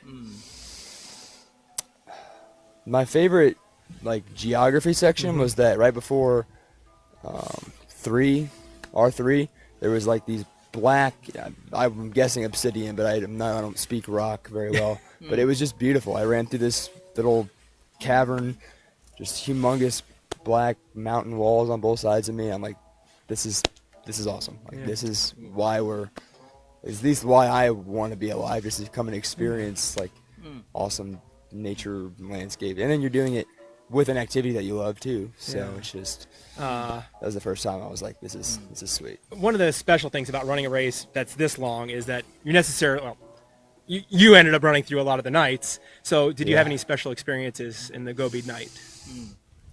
I like the wind turbines, which isn't exactly nature, but just going right underneath those massive turbines and hearing like just the power of the wind right above you, and then just seeing just turbines everywhere. You're surrounded, and it makes you feel so small, but like special at the same time. Like I don't know. That was also the first time that I was getting really sleepy that first night, and I was like, I figured out how far apart the turbines were, and I was like walking a little bit and then running to the next turbine and then walking a little bit. It's the old like counting trees or telephone poles and running to the next one. Yeah, I was walking 100 strides and then running to the next. I had to earn my next walking by running to the next one. So much of an event like this is internal and external, but externally, Was there any weather or footing or terrain that was particularly challenging? I guess there's a yes here. The weather wasn't too bad. Yeah. The weather was actually pretty perfect. It got a little warm yesterday. Did you cold because you all wear the shorts? I was only never changes I was only cold leaving R8 last night, but they stuffed me with so much. I still have the heat packs on. Yeah. Like what's that? Like the chemical warmers? Yeah, the heat pack. Yeah. Oh yeah, this one. They're still warm. Yeah. So within like 5 minutes of leaving that station, I was like peeling the space blanket off. Like I was boiling. Warm. Yeah. So. So I saw you grimace when I said there was what was the hardest terrain. It was. Was there a certain type of footing or terrain? Especially when I got lost. Yeah. And then you're trying to get back on course, and I remember like bushwhacking through this mountain of bushes, and that's how I got all cut up everywhere. Yeah. And like I just you want to run, you want to do nothing but like get where you need to go, and the terrain is just either. It's all that like dried mud, so you can't even run on it. So it is that we came up with the term camel crud for that back in 2015. It was terrible. It's an alkali like soil that's just well, and that's like off kilter. It crumbles. And part of the time you're like, okay, well maybe there is actually a path there, and that's why they want you to go that way. So I'm kind of looking around. It's middle of the night, and then it's like, well, crap. Now I just got to go turn my ankle for however many miles in a straight line. And it's miles. You're just like and I also figured out I'm not very good at running a straight line. Like I just would have the arrow on my watch, and next thing I know, I'm over here, and then back over here. Was that more of a challenge at night, I'm guessing, than during the day? Yeah, it was. Well, during the day you can like fix a point and kind of run towards that. At night it's just, I bet I added 10, 15K probably to the race. Is there any food either that you can't wait to eat right now, or you're swearing off forever? I want something warm right now. I haven't figured out how to eat during these races yet. I probably had like 8,000 calories that whole race. Like it just wasn't very much. Just because I lose the desire to eat anything, and then like all the sugar just tastes terrible. Yeah. So I had some hamburgers. That was kind of cool. They weren't warm, but tell us how you had a hamburger on the course, because I want to go to this restaurant. You prepare it before, right? It was at the supermarket. I just saw it in a bag. It didn't look very appetizing when I opened it, but it tasted pretty good. Okay, that's all that matters. I also had some like vacuum sealed chicken legs that sounded good in the moment, and when I got to all the aid stations, I like, man, I don't want a chicken leg. Did your feet hold up pretty well? Yeah, I mean, I haven't taken these off to look, but I took my shoes off maybe 2 or 3 times and washed them with a wet wipe. But I've never really had that big of an issue with you did that a couple times. I was a little surprised at seeing you in a couple rest points where you didn't take your shoes off or change socks or anything. No, like I wore these for Cocodona. You never change the shoes, right? For the, No. One pair of Mountain Coast H1s. Yep. Same thing I did for Cocodona, and they treated me right then. And I think I had 1 blister after Cocodona, and I don't know yet, but I'm guessing 1 or so now. Yeah, I mean, that's going to happen. That's not a shoes or a sock, right? Exactly. That's collateral damage. No. Any other piece of equipment that like stood out as like, thank God I had that, or just worked for you the whole way? I mean, there's some things that I think I didn't need, but and you didn't bail on any of those at a rest point. Well, it was most of the required. Like I never touched the trekking poles. Nope, they get stuck on the back of the pack and left there. I'm trying to think if there's anything else. I mean, the warm stuff definitely came into play. It's funny because people think of the Gobi Desert or a desert as being hot. No, the cold is what gets you here, isn't it? It was pretty cold at night. What about that first night? I want to hear about that because I was out running the 121 that day, and down low it was the windiest I've ever run in. It was windy, and I just loved crossing that river about 15 different times. It was great. It was spectacular. Yeah, you'll remember that for a while. Yeah. I want you to pause your watch or finish your watch so we can figure out.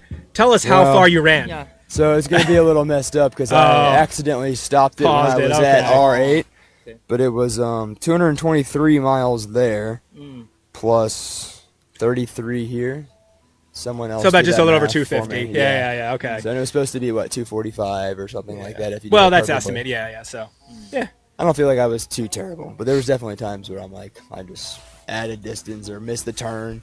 Yeah. And because I didn't have turn alerts on, so I just so many times I would just be running, and then it would just be. That's what I was yelling at most of the time. Is my watch would just beep at you, and I'm like, shut up, watch. Like that's why I've never used the watch to navigate because that beep would drive me bonkers. Yeah. But I think I'd rather have it there than like holding something. I don't know. It worked out fairly well. I don't have anything you wouldn't to change compare that. it to. Anything that you like, in retrospect, would have definitely done differently.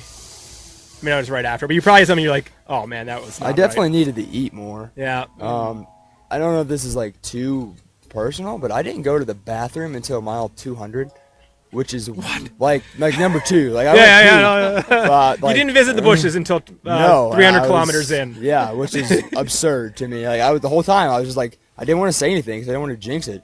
Like this is going spectacular. Yeah. And then that's the only one I did. So you had a lot of folks following along here in China, around the world, your family at home. Yeah. Anything you want to share with them? Thanks for following along. Hopefully I did all right for you. I made a lot of friends out there, like all the media people and the aid station workers. It was really special. Did any of the aid stations give you any especially the rest points, give you any like little trinkets or whatnot? Yeah. What did any of those stand out? One of the volunteers before the race gave me like a little lion thing that she said she gave you last year. I carried that for almost the entire. I got it on the course last year and carried it almost the whole way. So she told me that, and I wasn't gonna because I'm all about optimizing weight.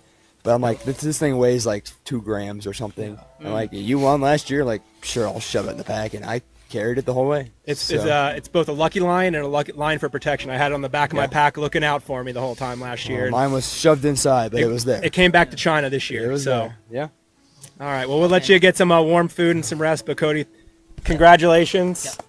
You earned a good rest. Yeah. Okay. Right. Maybe Cody, I just want to have some little bit question on you.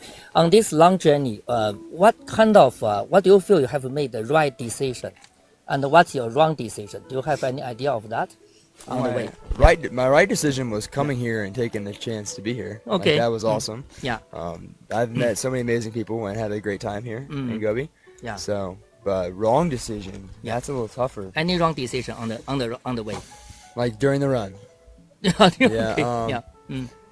Navigation, I definitely can figure out navigation. I probably lost 3 hours, either just missing a turn or just wandering around in the desert. Like last night in the middle of the night, I was just up and over sand dunes and getting cut up by the cactus things everywhere. Okay. So navigation is definitely something I need to figure out. I've never ran a race like this before where you're not turn by turn courses marked. Yeah. So that's definitely something I would. So navigation is still a very big challenge on this course, right? Yeah, I mean, I never felt like I was completely like in danger, like so lost. But the race it's still a race to me, and I want to compete. And if you're off course, wasting time, adding extra distance, like that's when you start getting mad. Yeah. And that's when I'm cursing the sky and cursing my watch and. Yeah. But I noticed you have very accurately cut some very efficient short way. So I believe you have studied a very detail on the route. I can assure you most of that was probably by chance. By chance, really? But some so accurate, you know. I did do some research on Google Earth, but I think part of my problem was I'm not sure how accurate the satellite overlay is sometimes. So there'd be times when I'm running along what my watch says is the correct path, but then over here it looks like it's a road / riverbed. So then I go over there, figure out that it's not a road, and then you come back, and then something else looks like a road. So I'm just weaving around everywhere. But I think without actually being here and going and exploring those areas, it's hard to get that right. Yeah. So. And what is your most impressive things in this course? Very impressive. Like nature thing? Yeah. Nature, yeah. I liked seeing the wild animals, like the camels. That's something I can't camels, see. Yeah, I can't see that at home. Yeah. It's tough. It's tough. Yeah, I mean that black obsidian corridor was my favorite section of the course by far. But I mean, besides that, and the whole thing, just especially at night, being out there kind of alone and just. There was a couple of times when it wasn't windy, which wasn't very often, and you could just feel how still everything was, and it just felt very peaceful. Very peaceful. So, have you looked into the sky, the stars? Have you seen the? Yeah. It's very beautiful, right? Yeah. And you've arrived on the Mid-Autumn Festival. This is. Yeah, I didn't even know that existed till I got here. It's like the harvest moon back. You come back a very beautiful day. Yeah. Yeah. So, happy festival of Hmong festival. Yeah. Thank you. It's a very good chance. Enjoy with some good warm food. Yeah. That'd be nice. What do you want to do now? The first thing. Well, I'm already sitting, so we're already eating. And I already don't have my pack is backpack. off. Yeah. Like, we're already Yeah. So that's all I've been thinking about for like 24 hours. So Yeah, it's quite heavy. Yeah. Yeah. Now just some food and maybe brush my teeth. That would probably be solid. Okay. But want to sleep? Still don't want to I sleep. mean, I want to sleep, sure. Yeah. But I mean, I took a lot of naps. So literally right here, like a couple hours before I finished, I was in that big open field, super windy, and I just laid down in the ditch and slept in the dirt for 5 minutes. It worked. I could see again. Okay. So have a good food, good rest, Thank you. and to clean your teeth. Yeah, and have a good sleep. 冠军 Yeah. 冠军 Yeah. OK. Thank you. 中秋快乐，谢谢各位。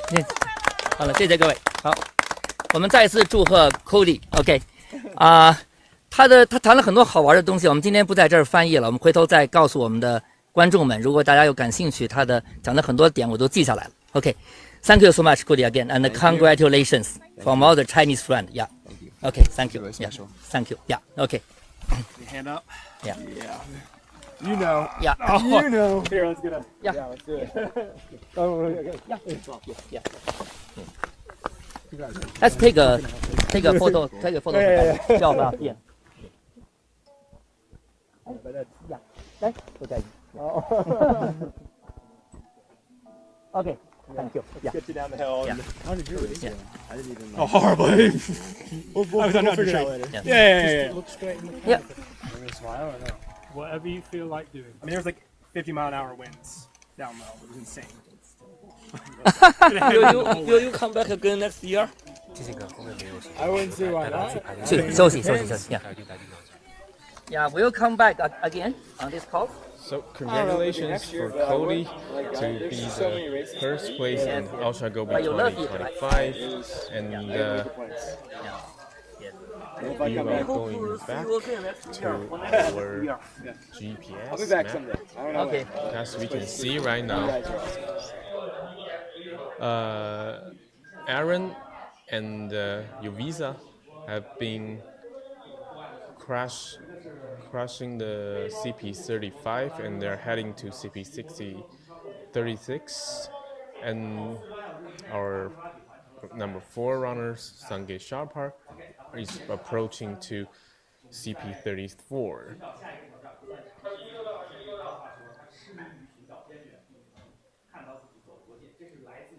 And the first place on the ladies is from China, number 230, Junyue. Hopefully, she will pass through the finish line by tomorrow.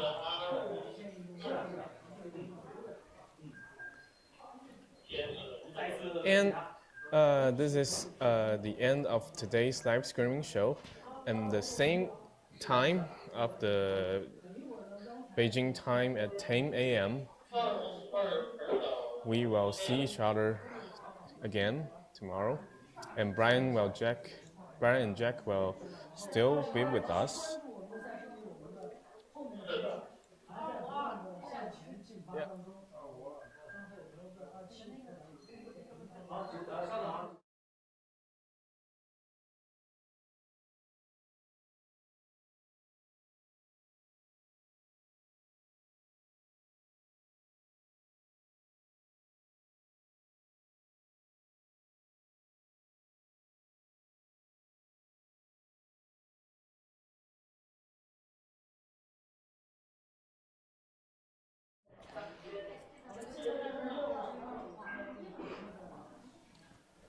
So thank you everyone for joining us today, and tomorrow we will see each other at Beijing time 10 a.m. and you can continue to subscribing our Ultra Gobi YouTube channel and subscribe the live streaming show from tomorrow, and Brian and Jack will be back soon. Meet with you guys at that same time. And that's it for today. And welcome everyone to keep looking at our YouTube channel. And this is for today. Thank you everyone for joining us. Thank you everyone to going through together all this incredible adventure and Ultra Gobi 400. And see you guys again.